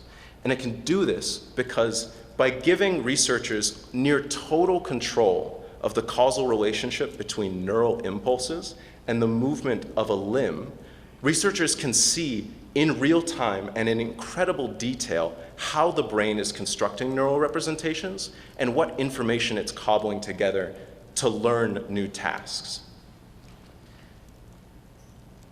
And so, brain-machine interfaces can also tell us about how our emotions, our goals, and our social awareness contribute to the construction of motor plans. Overall, by learning about how movements and neural representations essential to movement are created in the first place, we can learn really vital things about what it is that consciousness is doing for us, what capacity it gives us. In my view, and a point that is very, very hard to make, requires a lot more information than I've provided to you so far, sorry, I'm losing my train of thought. Oh my gosh.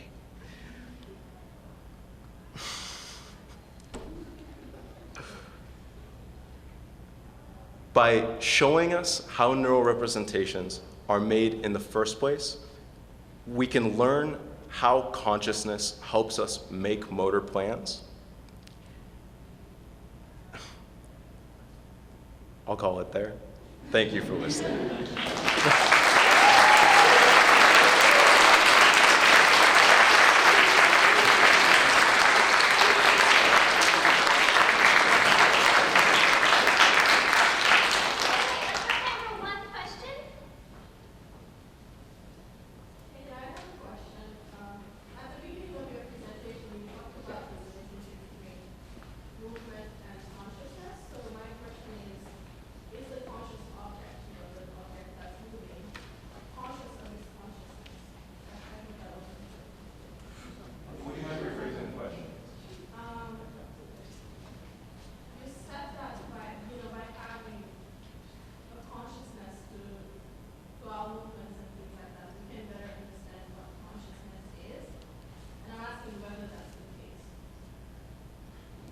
So the tricky thing is that we assume, generally speaking, that our consciousness is what guides our actions.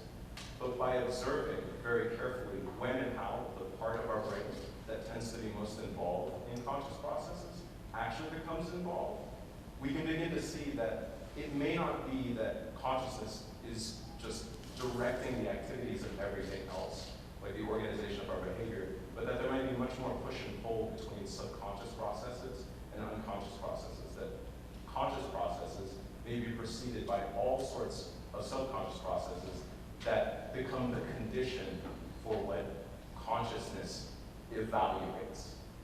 In my Keystone, what I argue is essentially that consciousness is a particular stage of motor planning, during which more abstract, delayed gratification elements are considered, like where information about things which are very abstracted from an individual in time and space are processed. I hope that addresses some aspect of your question. Great.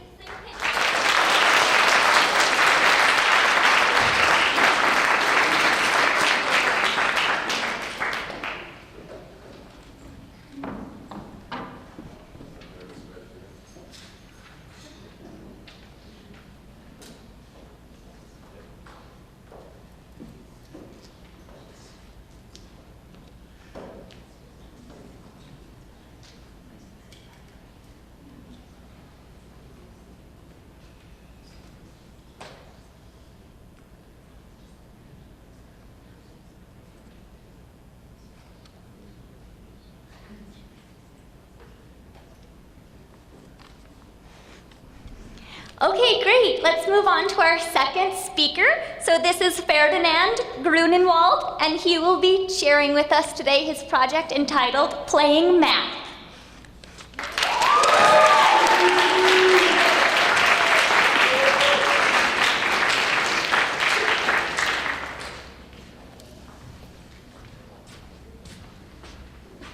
Thank you, Riley.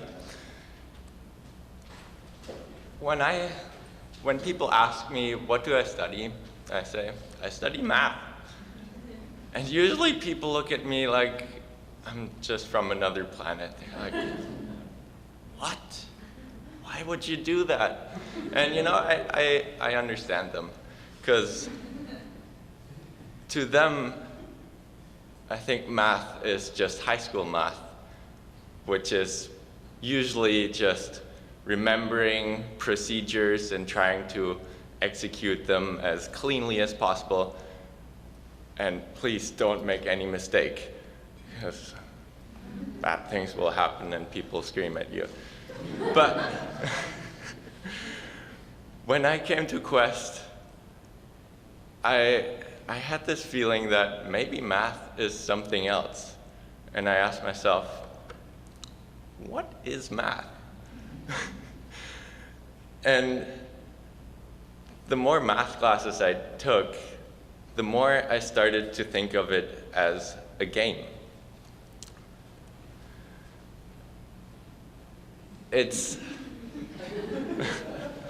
You can basically play it with anyone and anywhere.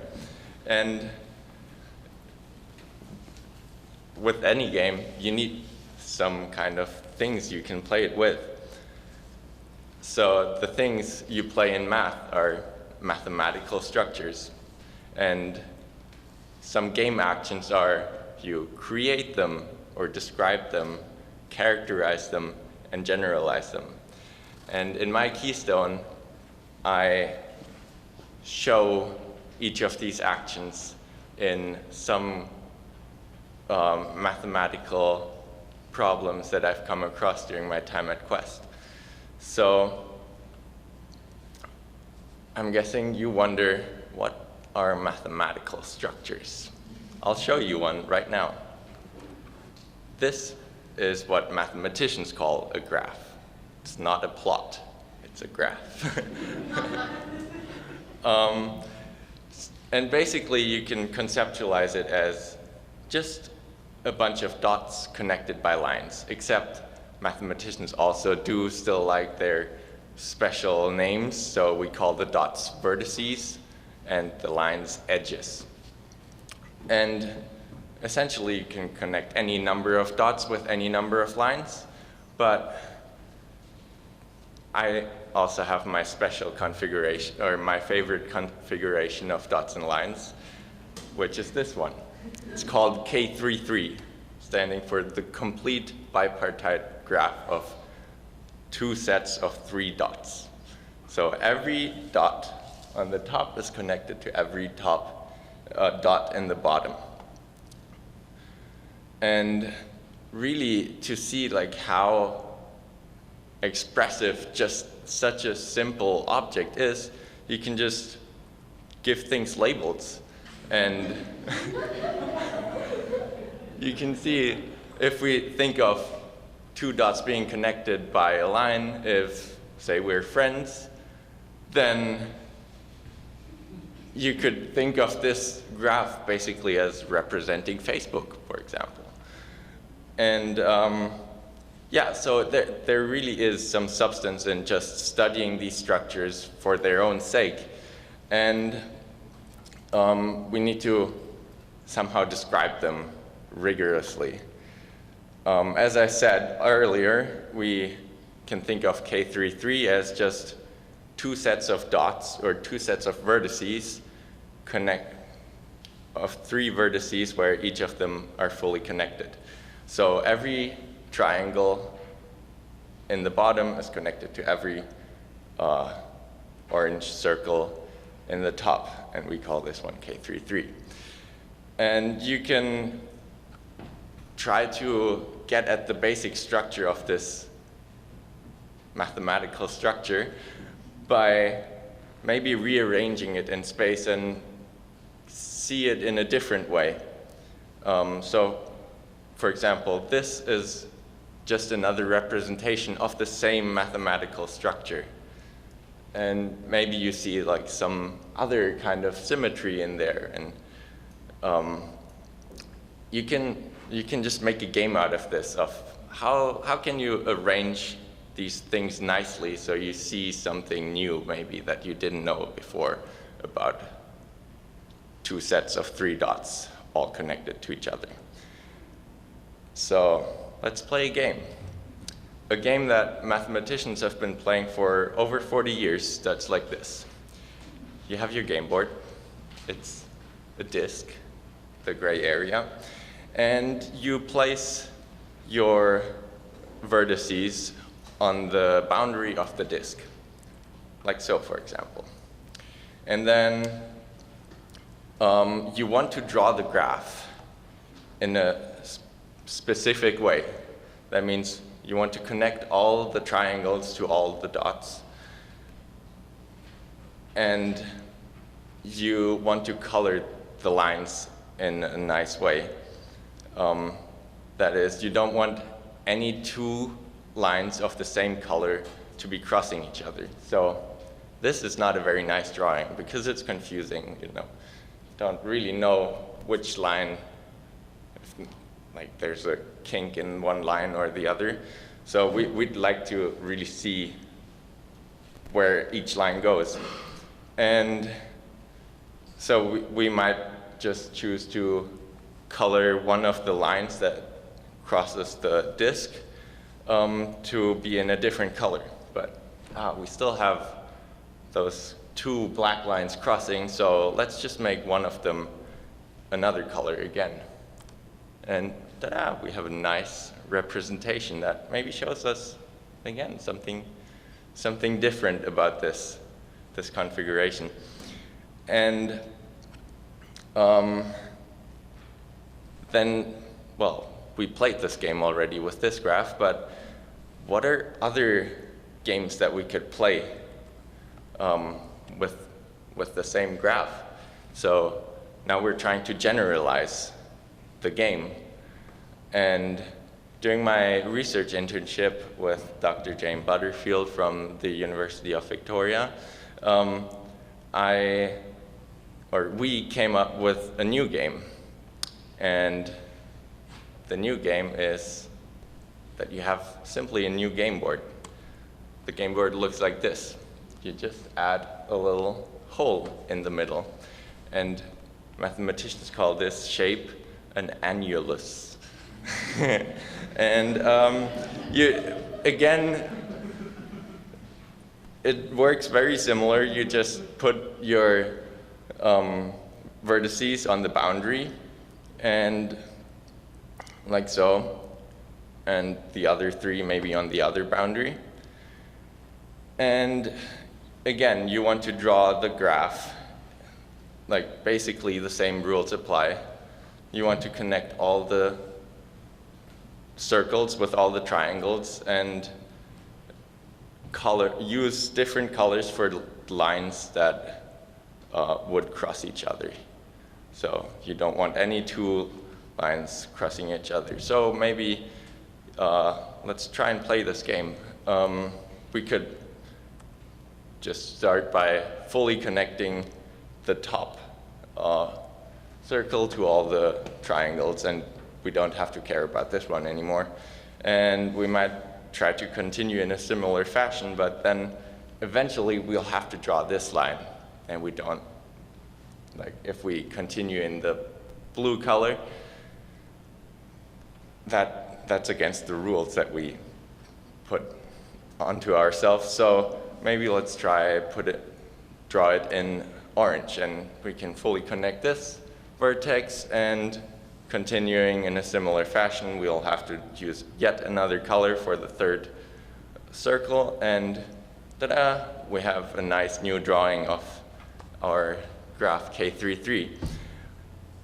Now, I want to challenge you to try and make such a drawing only using 2 colors so that no lines of the same color cross each other. Here are the rules again. I handed out some paper and pens. Take like 2 minutes and see what you can do. Maybe it's not even possible, who knows? And feel free to talk to each other and try and figure it out.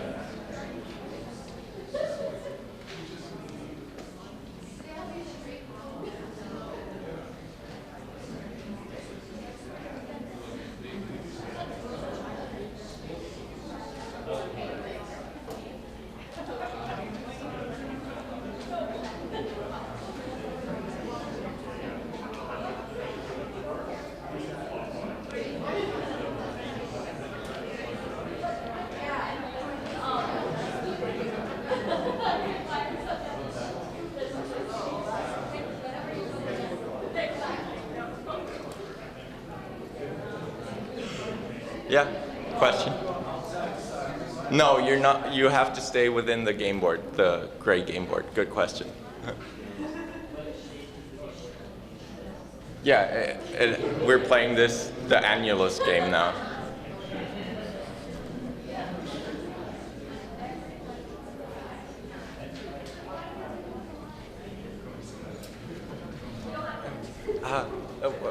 Where are the pens?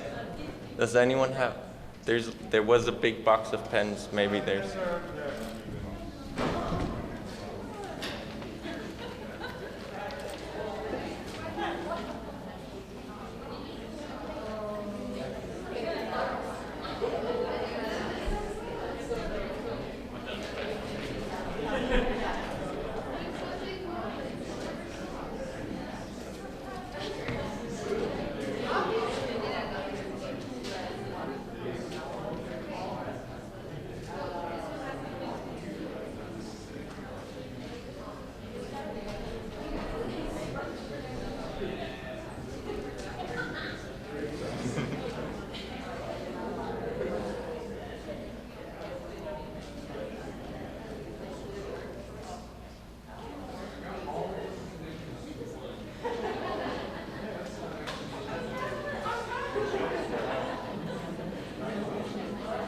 Yeah, Gerhard? Sorry.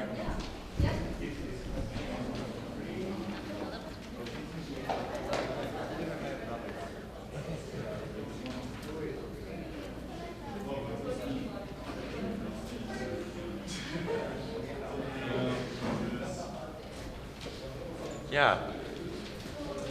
I think some people are getting there, so let's maybe move on, since we're kind of short on time anyways. So maybe you would have drawn something like this, or something else. There's not only one way to do it, but yeah, this is basically what I did most of the time. I was just drawing a lot of things. This is really what studying math is you try a lot of things, and a lot of them don't work. But then you see like a picture like this, and you're like, huh, that's cool. I wonder if I can do better. Or what happens if I had more dots and more triangles? And there's all these possibilities out there of questions you can ask. And that's really exciting, but for the matter of the talk, let's maybe reflect a little bit and ask ourselves, what can we learn from this? Well, if you really want to become better at math, which is what a lot of people somehow care about, you have to become aware of what doing math actually is, and just think about what you were doing when you were chatting with your peers. I'm guessing, and at least for me, what it was a lot is I was trying to describe what I was actually doing and continue to ask questions, and then maybe we can create new games and consider more general cases. And yeah, maybe let's just continue a bit and see what I found, how we can actually play all the games, or a lot of the games at the same time. And for example, if we have a lot of dots and a lot of triangles and we want to connect them all, here's like a nice method. You can choose to connect them all with, in fact, the minimum amount of colors possible. And it looks like this. Do like a little zigzag spirally pattern, and you just continue doing that. And you just layer them all on top, and I didn't draw all the edges because it would be way too messy, but I think you get the idea. And so mathematicians would be like, oh, okay, this is a nice pattern, but how do you know it's optimal? And I'm not going to give you like a proper proof now, but math is also a lot about like checking in with your gut feeling and see if it feels right. So here we go. If you look at this pattern, you can see that you can't add any more edges at any point, any more blue edges, because there's no edges between the triangles and the circles, respectively. Like, no two triangles are connected. So there's no way you can add any more edges of any color that you used. So it kind of has to be optimal. So again, I hope you think about math a little differently now, and maybe think of doing math more as a creative act of describing and generalizing and trying to explain it with people. Thank you.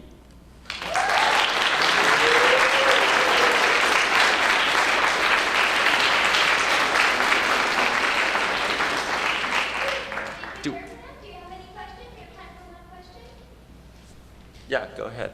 I'm curious about your thoughts on the role of images and visuals in mathematical proofs. Mm-hmm. And then also the question, like, what is it that makes math rigorous? Those are hard questions. I think, at least in my experience, images are super helpful and super essential to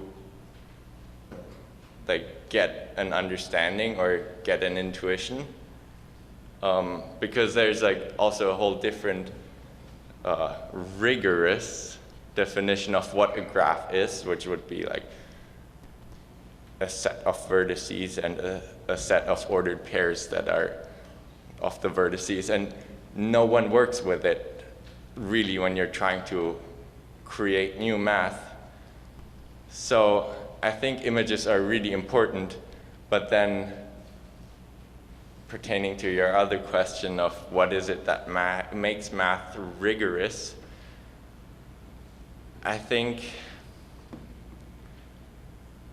a lot of the popular opinion would be kind of the formalism of being able to boil these more intuitive concepts down into like symbol notation or set notation, but also sets, and they're also a bit weird.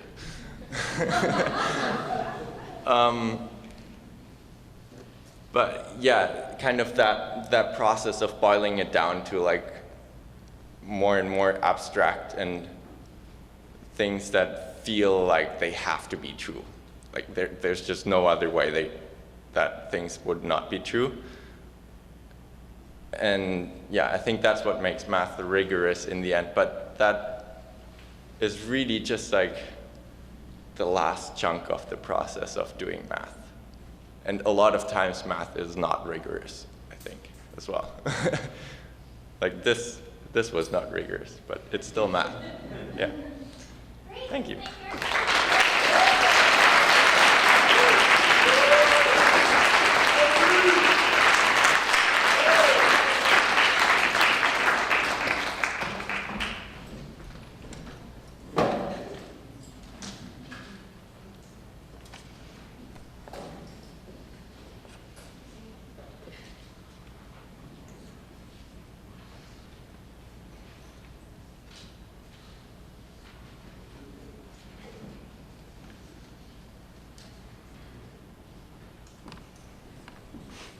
All right, great. So our third speaker is Sasha Roland, and he will be talking about valuing ecosystems and their benefits to humans, the Squamish estuary.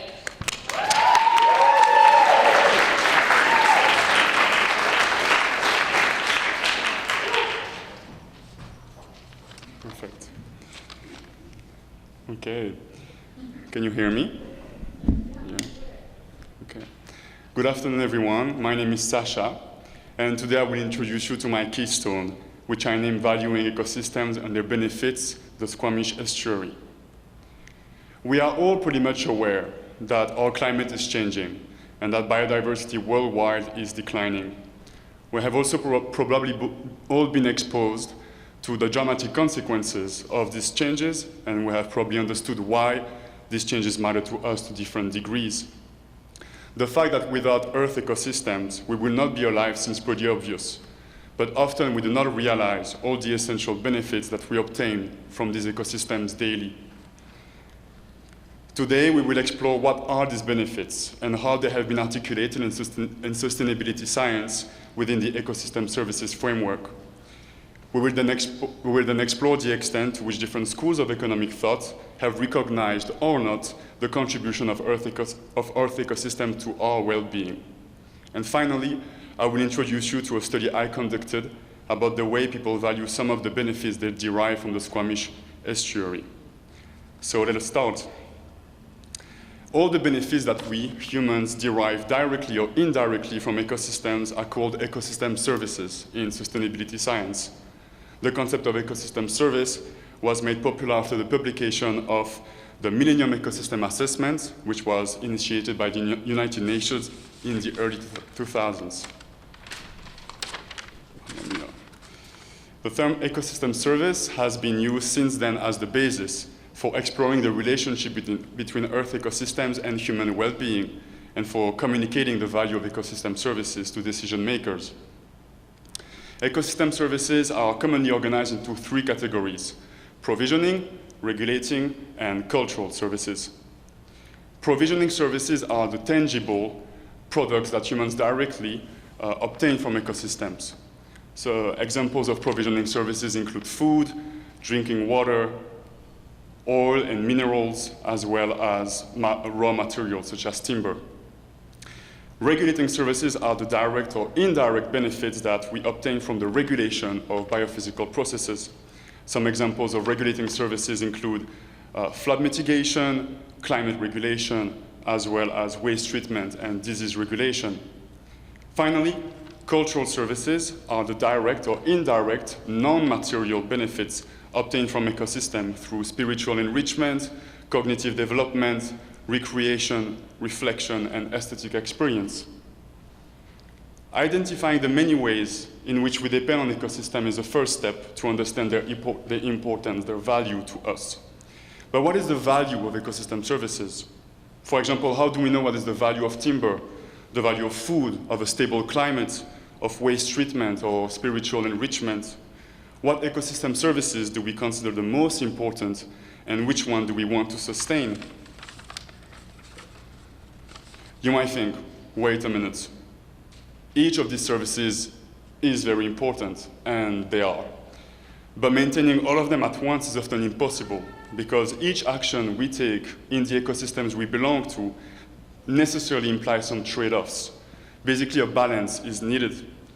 For example, if we were to log a forest for its timber, we would not expect the same forest to contribute the same way to climate regulation.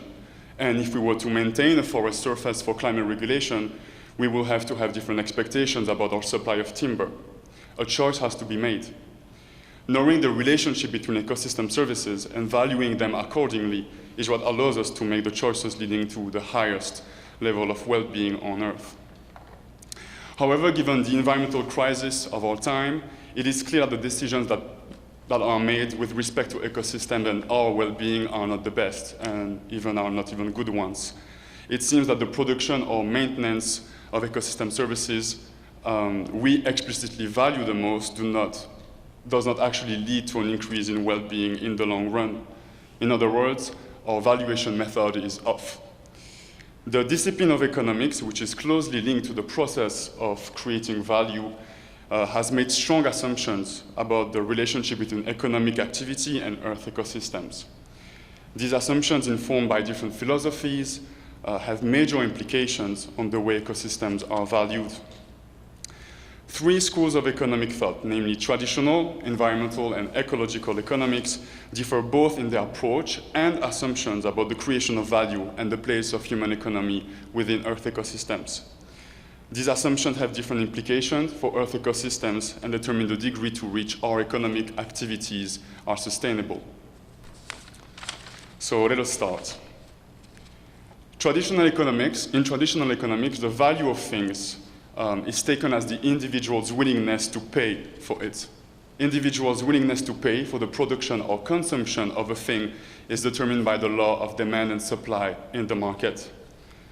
Traditional economics assumes that individuals are self-interested and rational in making decisions, and therefore that their choices in the market accurately reflect their preferences. Traditional economics recognize the value of ecosystems, elements that therefore are given a price in the market.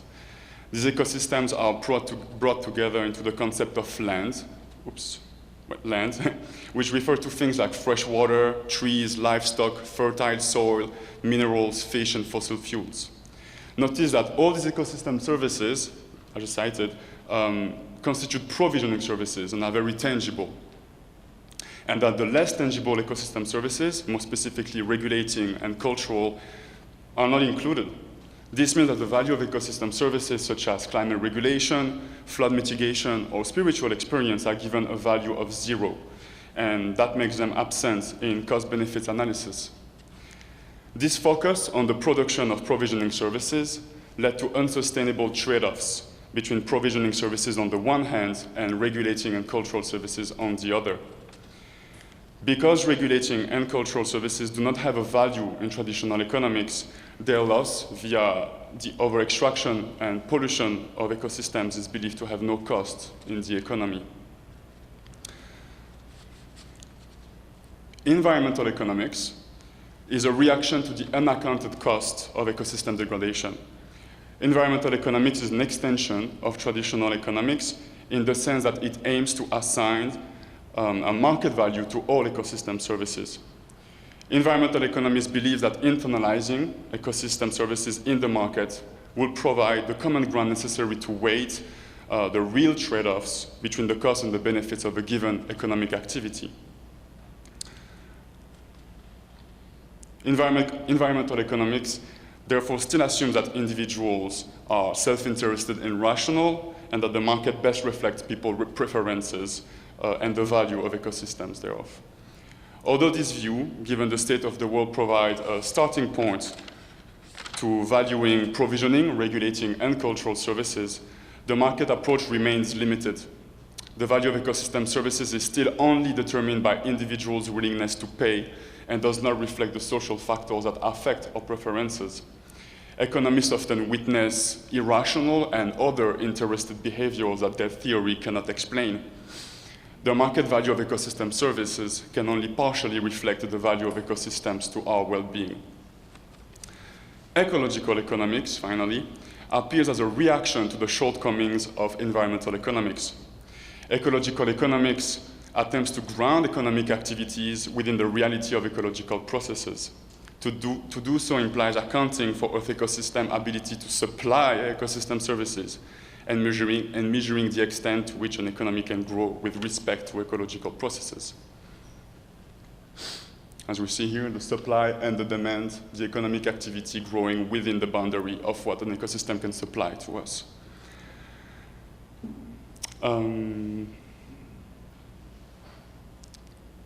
Excuse me.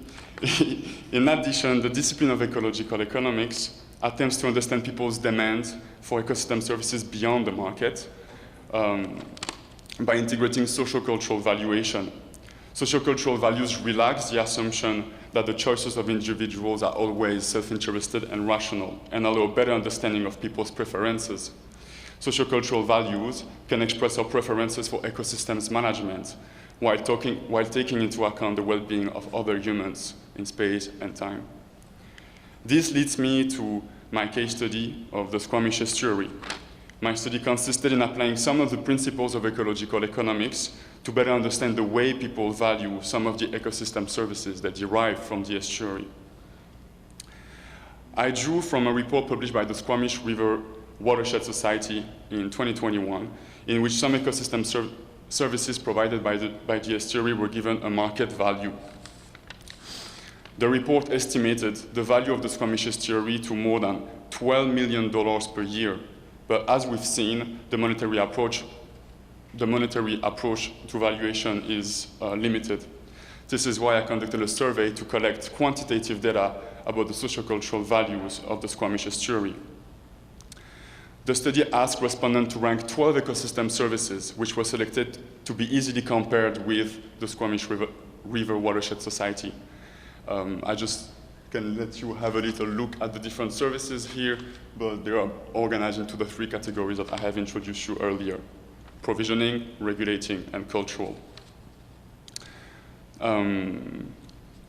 Respondents were asked to determine the absolute and relative value, relative importance of each ecosystem services for their own well-being today and for the well-being of future generations, which is a parameter that the market is ill-fitted to measure.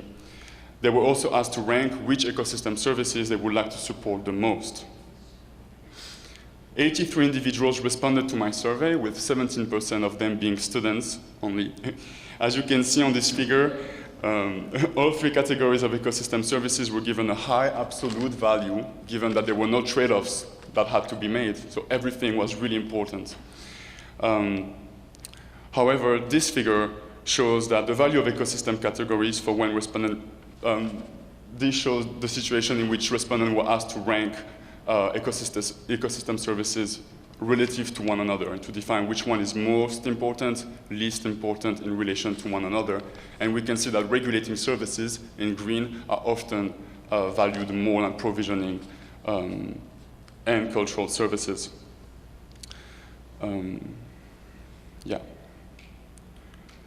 The service Biodiversity and Habitats was the single most highly ranked ecosystem service, indicated that biodiversity conservation might be the preferred public rationale for estuary management. Fisheries, aesthetics, and tourism, as we can see at the bottom of these graphs, were assigned the lowest rank importance value by the respondents for both their own well-being today and the well-being of future generations.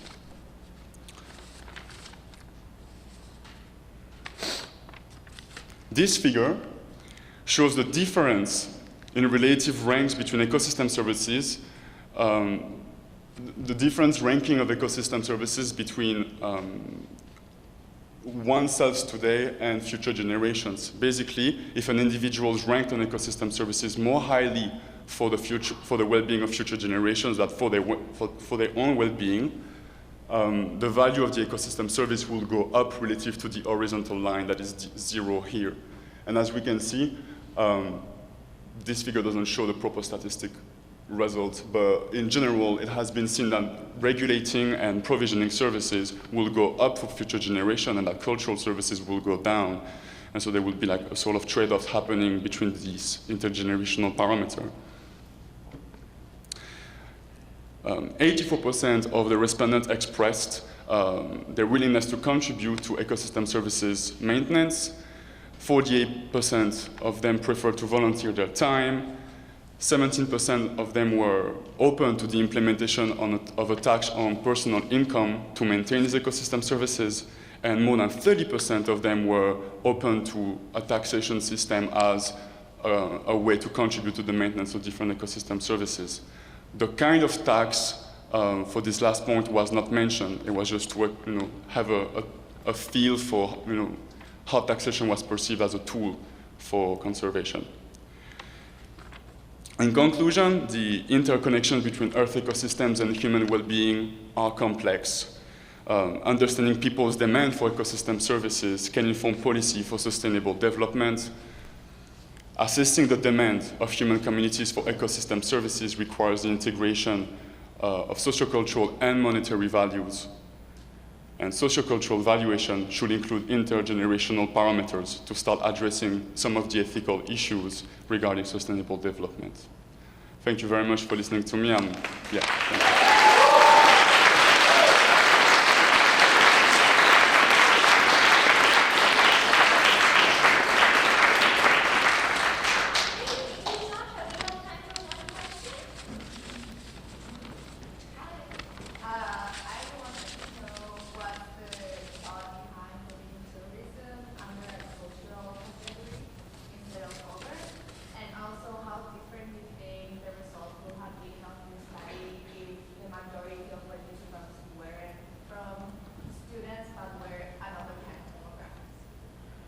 Okay, so the framework that I use here is using a framework that has been, like the Millennium Ecosystem Assessment has given us this framework that has been revised and adopted in different kinds of projects.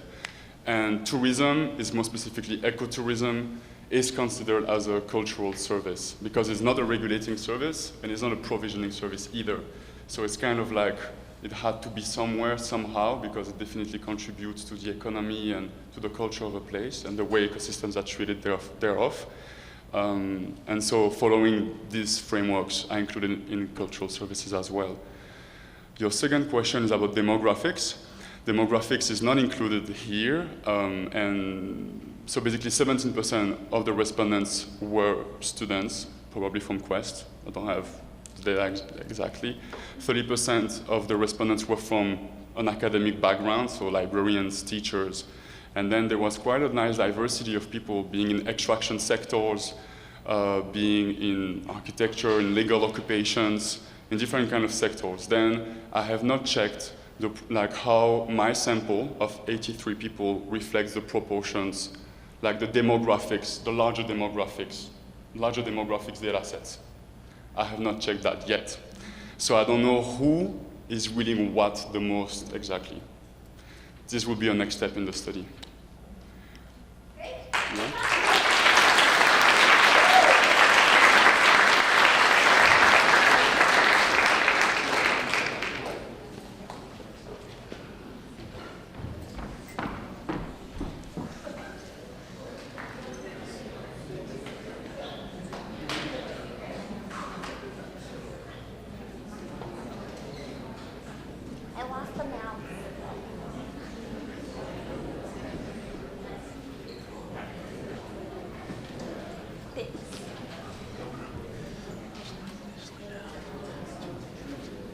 Oh, great, thank you. Which one is next? Perfect. Next one is Jupre. Top one.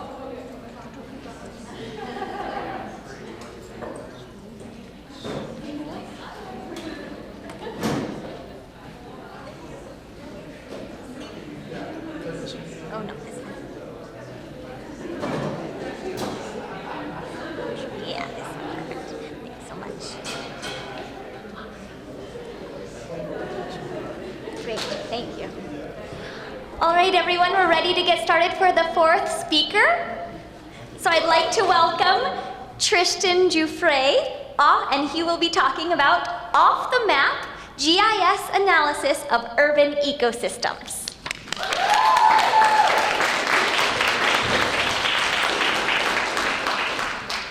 All right. Hello, everyone. As she said, I'll be talking about off-the-map, a GIS analysis of urban ecosystems. I hope you all bear with me. I know it's late in the afternoon. I'm going to be talking about zoning bylaw, which I know is a riveting topic. So let's dive right into it. All right. Wildlife and modern cities don't get along. This is a quote from the British Columbian government. Recently there were a string of coyote attacks in Stanley Park in Vancouver that were plastered pretty much all over the news. And we see similar incidents in other places in other countries. There's been rising coyote attacks in Chicago and in Los Angeles, and other similar incidents have been recorded across BC and across the greater North American continent. Similarly, we see many of these local ecosystems be disturbed. In fact, in this incident, their response to these coyote attacks was simply to cull the local coyote population, killing off many of the local wildlife within the area. We see this back and forth fight between urban spaces, which come into conflict with wildlife by either being disturbed through bears in our trash, or if any of you have pollen allergies, or in any number of ways, our urban spaces often feel constrained by these ecological factors. And similarly, our ecological landscape responds and gets attacked. Deforestation, land clearing, and of course, the obligatory environmental climate change have all been impacts that affect our surrounding environments. This back and forth tension between urban spaces and wild spaces actually isn't very well studied. We do an enormous amount of research in our forests and out in the wild spaces to find out more about our ecosystems and how they function. And within cities, engineers work diligently to construct better models of traffic and civil life. However, this point of where these ecological systems and these urban systems conflict is often handled by pest control and systems that don't have any actual ecological or scientific oversight. I come into this from Quest from a pretty different background. I'm an engineer, and actually I started off doing aerospace engineering in aircraft design, which doesn't seem super applicable to what's going on here. But coming out to Quest, I had this idea of learning about these systems through a hard, mathematical, concrete approach of engineering to solving these problems. Living here, though, as many of you have noticed, this is a beautiful place to live. I love running in the outdoors, and I quickly became more and more conscious of the ecology that surrounds us every day. Truly, these are important systems, and we can't ignore them, and we can't look at them through a solid lens of, I'm just going to strap a jet engine to this coyote, however much. I find the idea of jet engines and flying coyotes amusing. We really have to focus at this from an interdisciplinary lens. And Quest was really the place to do that. I created my question, how do we engineer urban ecologies to try and create this interdisciplinary view of ecosystems and urban systems interacting with one another? I wanted to take this civil engineering, mathematical, and hard science approach to urban planning and ecosystems planning that I felt was sometimes lacking, that we didn't have many of these components in a lot of our ecological studies. And this really kind of came to a head when I actually started working with urban agriculture. I worked briefly on a farm inside Raleigh, North Carolina, and I was given the position to try to combine these aspects of ecological work with farming, becoming green thumb, working with your hands, and the very practical statistical analysis. So for my Keystone, I did exactly that. I created this. This is my study. It has 3 main components input into it. There's the ecological portion. These are anything that I gathered. This study was based in Squamish. Anything that I gathered from Squamish ecological surveys previously done in 2016. And these include factors such as ecological disturbances. So if any place has any invasive species or deep trenches cut into it or clear cutting and stuff like that, and ecological sensitivity or how sensitive an environment is to change. I also looked at urban factors such as the zone type for urban zoning, building density, where major infrastructure projects were, and I examined the placement of new developments and over 180 variables from this. I got this from zoning bylaw and all kinds of really fun, old, dusty documents. I also went through a process of ground truthing, which is simply me going boots on the ground to places that seemed confusing or out of place with the data to visually make sure I knew what was going on, to generate an idea of like, okay, what's going on here? Is there any problem? Is this, what is the data telling me in a real sense? I took all of this information and I used the R programming language and a set of GIS analysis, or Geospatial Information Systems analysis, to try and create a better understanding of this.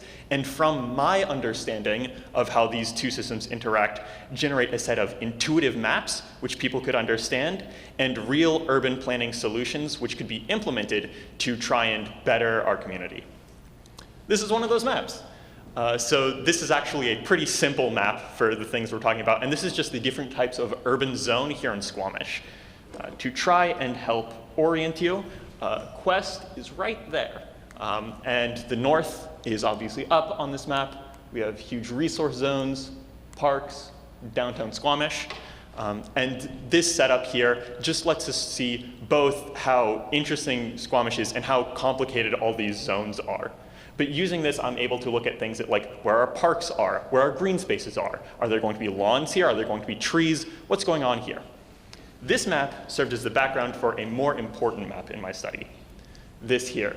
As you can see, it's the same outline. It's still Squamish, but every piece of blue, every piece of blue here, every little tiny blue X is an individual building in Squamish. There are thousands of them. And every zone in red is actually an ecologically disturbed zone. So as I said before, this could have invasive species, it could have abandoned agriculture, or some kind of disturbance that we've caused to our environment. And we can actually see some really interesting things from this one image. You can watch the highway as it curves through Squamish just from the places it disturbs. We can also see out to our east, there's a power line that runs right through here. If this wall was clear, you'd see it just over there, that disturbs a huge number of areas. Most importantly, though, we see that the boundary regions between where all of our cities are and buildings are and our wild spaces are the most disturbed locations in all of Squamish. These are the critical area that need to be addressed. However, this image also shows something else. There's a problem here. You might have noticed that there are no disturbances inside these blobs of blue, which doesn't make any sense. A parking lot should be a disturbed location. So should a high-rise, so should a sewage treatment plant. All of these things should show up as places which have been disturbed. But we see nothing in these locations. In fact, one of the things I found in my data, that there were certain areas or zone types which recorded having no disturbances at all in any place in Squamish, despite being ridiculous. Resource gathering, no disturbances. There's an open quarry right here, no disturbances. We were seeing from this data set collected in 2016 that we're missing a huge amount of data. Everything seems to just stop once we get to the boundaries of our urban spaces. This brings us back to where this data originally comes from, a 2016 TEMS survey done by the Squamish municipality. Let's break this down. Standard for Terrestrial Ecosystem Mapping System. It was developed in 1998, which for some of you seems like just a little while ago, is the year I was born. And this mapping standard was developed for the British Columbian government and was accepted all across BC. It's used for figuring where our forests are, figuring out a lot of our ecological costs and benefits, as Sasha talked about. It's an important study tool and study system for understanding our ecological methods. And it centers around something called the ecosystem unit, which is an area of a land, usually a little bit less than a hectare, which could be any kind of unified group. Think of it as like a meadow, a rocky outcropping, a stand of trees. And these are each attached to this crazy code of letters, which took me literally months to decipher. This system was designed without computers in mind and without data analysis in mind. So it makes it extraordinarily difficult to work with at all, and it in no way includes any way to record disturbances caused by things like parking lots, sewage treatment plants, open-faced mines, etc. Even though the 2016 study was done exactly to standard, it is unusable for today, and it caused a bunch of problems despite being followed correctly. It simply isn't the correct system. I took this anyway, and I'm like, okay, what are our solutions? What can we do with this? First of all, we need new mapping standards. We should have mapping standards that are preferably younger than I am. We should also follow up these surveys that were done in Squamish with more recent studies to make sure that what I found, all these discrepancies are cleared up, that we're looking into these open phase quarries and really understanding the ecological costs, the benefits, where the damage is. We can also implement some civil engineering solutions. We know that these border regions are actually highly active sites for these kinds of disturbances, and other works have shown that yes, the places where the urban space and the wild space meet are usually hot spots for things like coyote attacks and other similar attacks. So we can try to plan out our cities to minimize these jagged edges.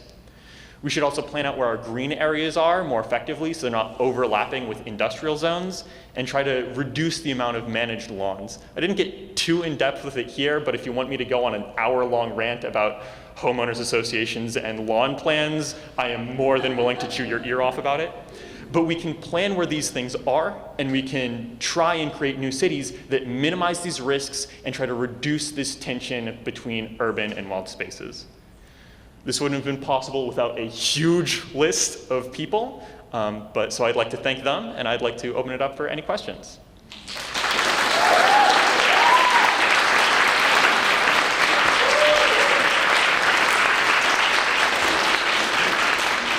Gerhard. Yes, so recognizing, of course, that there will always be border regions between urban and wild spaces so long as both exist.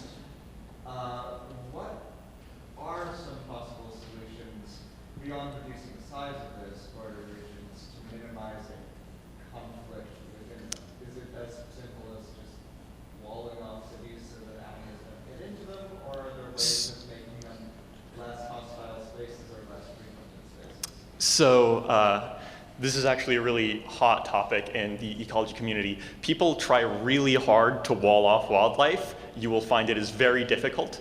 There's a very infamous quote in kind of this corner of academia by a Yellowstone park ranger that the intelligence of the smartest bears overlaps greatly with the intelligence of the dumbest tourists. So there's enormous difficulties in trying to separate out these two systems. What we can do and what we've shown is possible is actually to try and minimize the kind of aggravation that a lot of organisms have. As you saw earlier, these zones are really like mixed together in densely knotted packs, and roads and things can be really disorienting. So if we try to create buffer zones where animals can become more habituated to these things and try not to have such crazy infrastructure plans that sprawl everywhere, that can really minimize the rate of attacks. Also, don't mow your lawn.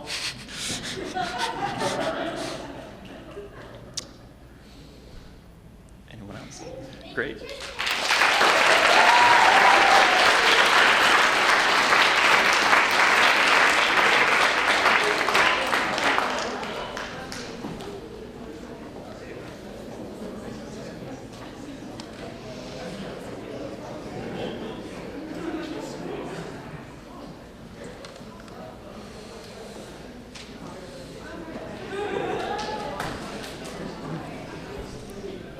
All right, so I'd like to introduce our fifth speaker. This is Michael Slater, and he will be talking to us today about the insidious rise of age-accessible addiction.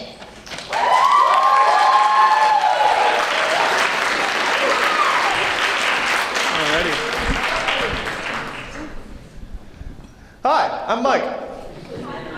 Hi, Mike. In case you haven't realized, I haven't chewed your ear off yet, I study vapes. I talk a lot about vapes. But in this particular instance, I'm going to be talking about how they are marketed towards children. Hence the title, Insidious Rise of Age-Accessible Addiction.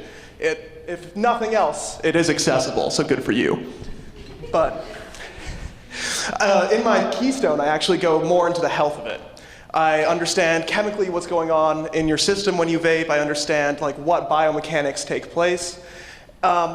But I have 10 minutes, and I don't think any of you want to be here for the 30 that it would take. So we're going to talk about marketing, and I like marketing. So to start, we're going to do a bit of a social experiment. All right? On the next slide, there's a photograph. And if you recognize what it is, I just want you to raise your hand. If you've owned one, and used one, I also want you to raise your hand. But I want you to leave it up for like 5-10 seconds, just for this little test, all right? Do you know what it is? Take a look around. It's everywhere. Now, how many people owned one and used one? There's still a couple hands up. And this kind of led me to believe, well, for those of you who don't know, it's a Juul. A Juul. It's a vaporizer. You use it to ingest nicotine into your system. It's supposed to replace the cigarette, and it's supposed to be healthier. But the main question is, why do we all know what it is? Why is Juul so recognizable? What did they do that was different than every other company? And that's their marketing. Their marketing over social media has been one of the most successful campaigns of all time. And social media marketing in itself is terrifying because it markets specifically to the demographic that it's intended for. Think about other forms of marketing. If you market at a hockey game, you have a very specific demographic as well, people who watch hockey. If you on a TV show, if I'm watching Breaking Bad, an advertisement comes up, it's for specifically the people who watch Breaking Bad. Social media does it better. Because social media uses the data, the videos you watch, the likes, every message you send to your friends. It keeps track of what you like, what keeps your interest, what's important. Which means that these companies can use social media marketing to target specifically the person who would buy their device. Specifically the person whose marketing is the most effective. There we go. So this is a big graph, so I'm going to explain it pretty slowly. So here, this axis is total sales dollars, the number of millions, going from 0 to $450 million. And this is the revenue of each company. Now you can see that it goes from 2011, first quarter, to 2017, last quarter. Now I want you to focus on that big red arrow, because that is where Juul showed up. This is where it came into existence. It entered the market, started making sales. You can see that the entire market was actually on a downtrend at that point. Vapes were going out of style. We were losing traction. But as Juul as a company started to explode, not only their revenue increased, the entire market increased massively. And I want you to keep that in mind when we go here. This graph on the x-axis shows the number of trending Twitter posts with the hashtag of Juul or Juuling or an event sponsored by Juul, going from 0 to 160,000 in the month. And these are all the months from 2015 through 2017. Does anyone notice the same spike I did? That it seems that this and this happen at the same time. To the point where it's actually statistically correlated that their social media, their presence on Twitter is their sales. Their marketing was that effective. It's the same period of time. It's from 2016, the end of 2016, through to 2017. And this is what the marketing looked like. It's bright, it looks fun, it uses the themes of, sex appeal, freedom, independence, all the things that, sound very familiar. All of a sudden, it's like, I've heard this narrative before, I've heard this story before. Why does this sound familiar? And I'll give you a hint. Big Tobacco's done it before. Big Tobacco's done it a couple times. And it's to the point where if you look at some advertisements right during the suffrage movement of the 1940s, cigarettes had the exact same advertisements. Notice I said sex appeal, independence, rebellion. These are all things that appeal to a very young demographic. And they just keep doing it over and over and over again. It's gotten to the point where, I've already said this once. I've already gone in depth on it. It's not my quote. That is Tom Frieden, that is the former director of the CDC, stating that the exact same advertising tactics the tobacco industry used years ago to get kids addicted to nicotine are being used again. And not are being used, they have been used since we were in high school. Since 2016. It was legal before 2016 for anyone of any age in the United States on a federal level to buy a vape because it wasn't a tobacco product. It was in this legal ambiguity of a drug delivery system. Because technically a vape doesn't need nicotine. You can buy a nicotineless vape wherever. Is there a guarantee that there's not nicotine in it? No. The data is actually showing that even if you buy one that supposedly has none, there's a good chance there's a little bit of nicotine in there. Gotta keep them hooked. Right? So until Obama put in the Tobacco Prevention and Family Control Act in 2016, anyone could buy it legally. And then you see this stat, which is even scarier. 7 out of every 10 middle to high school age people in America have seen an ad for an electronic cigarette in the last 30 days. These are people who should not be able to buy cigarettes. We've all made that pretty clear through our legislation, and I don't know about any of you, none of my best decisions were made in middle to high school.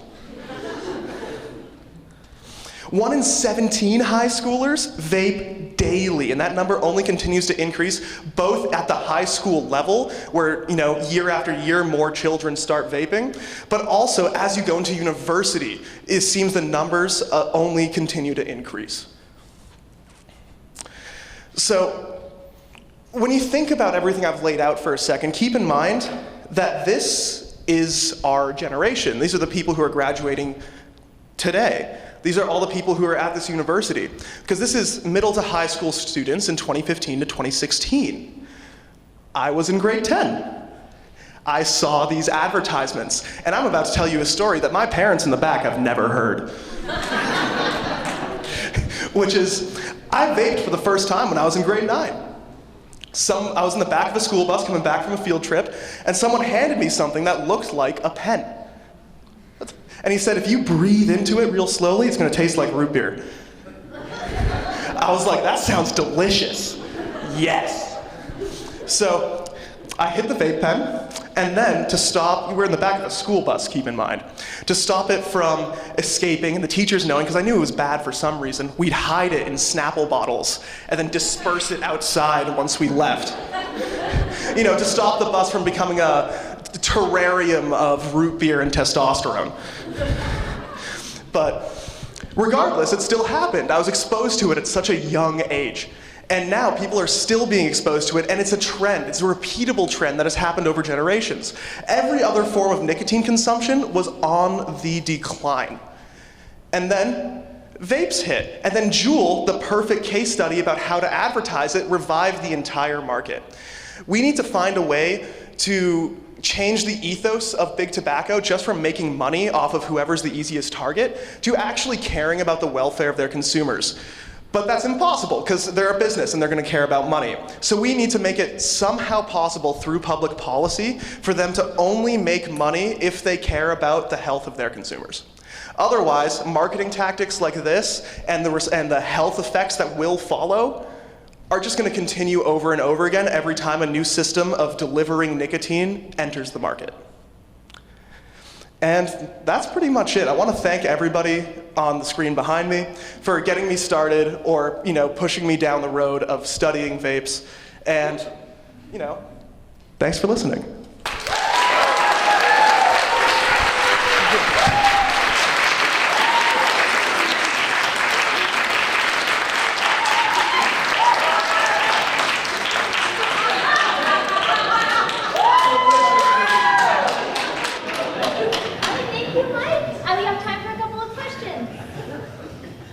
Katie. Yeah, I was wondering if in your Keystone or in your life, you've thought about what kind of policy recommendations you would or policies you would actually recommend. Yeah. What that looks like. Can you repeat the question? What policies through my research would I recommend to stop something like this from happening again? So we know, first of all, I want to say, because I've had this question a lot over the years, vaping is bad for you. we got that clear, right? Okay. So the policy I'm saying do is that we actually research these systems. Because a Juul, for example, went from an idea to a laboratory to being fully for sale in 3 years. There's no possible way that they could have tested everything that could every health effect that could happen from that design. There's heavy metals in the coil in the tank. There's volatile organic compounds that exist in the flavoring of the e-liquid. There's countless possibilities for a device like this to go wrong. The policy that I'm thinking about recommending is not allowing something like this to go to market until it's passed genuine safety tests.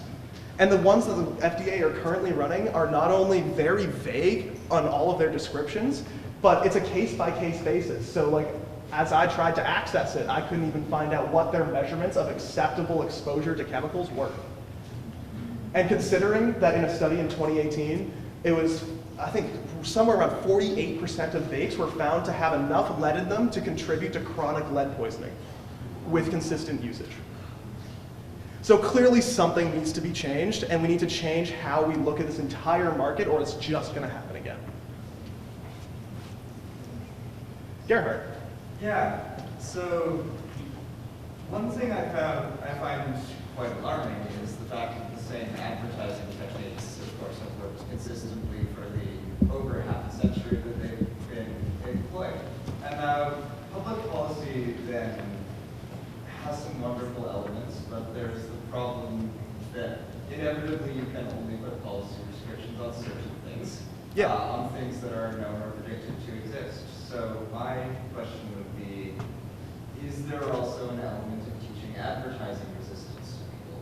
Is there an element in attempting to inoculate people against the kind of advertising that sells them a self-identity the world strips away from them through a product that ultimately does them harm? I'm totally with you, actually. I completely think that we need to understand how things are advertised to us and why they're advertised to us in order to make proper decisions, not only about our health in this case, but just about everyday items. It's just going to be an important part. We live in a capitalist society where your vote is your money in your pocket. If you pay for a product, if you pay for something, you're paying for everything that that company chooses to do. So understanding the marketing that that company does is incredibly important, because their marketing may be very different from what they actually do. Big tobacco is just a really good example of that.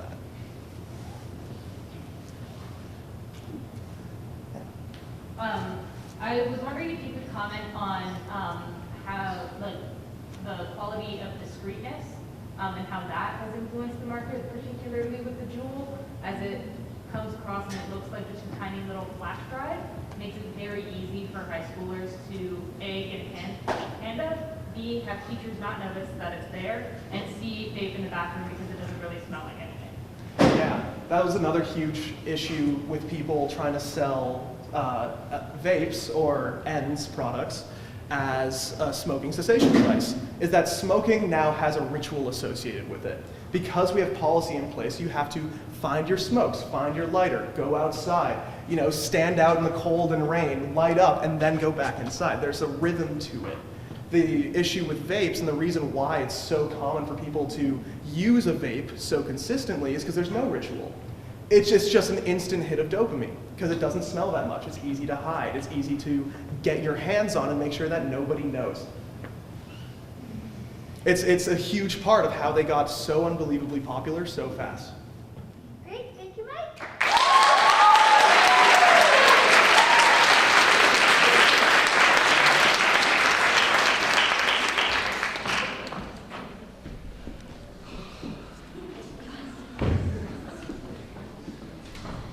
And that's a wrap, everyone. Thank you so much to all of our presenters for attending. Well, they had to attend the symposium.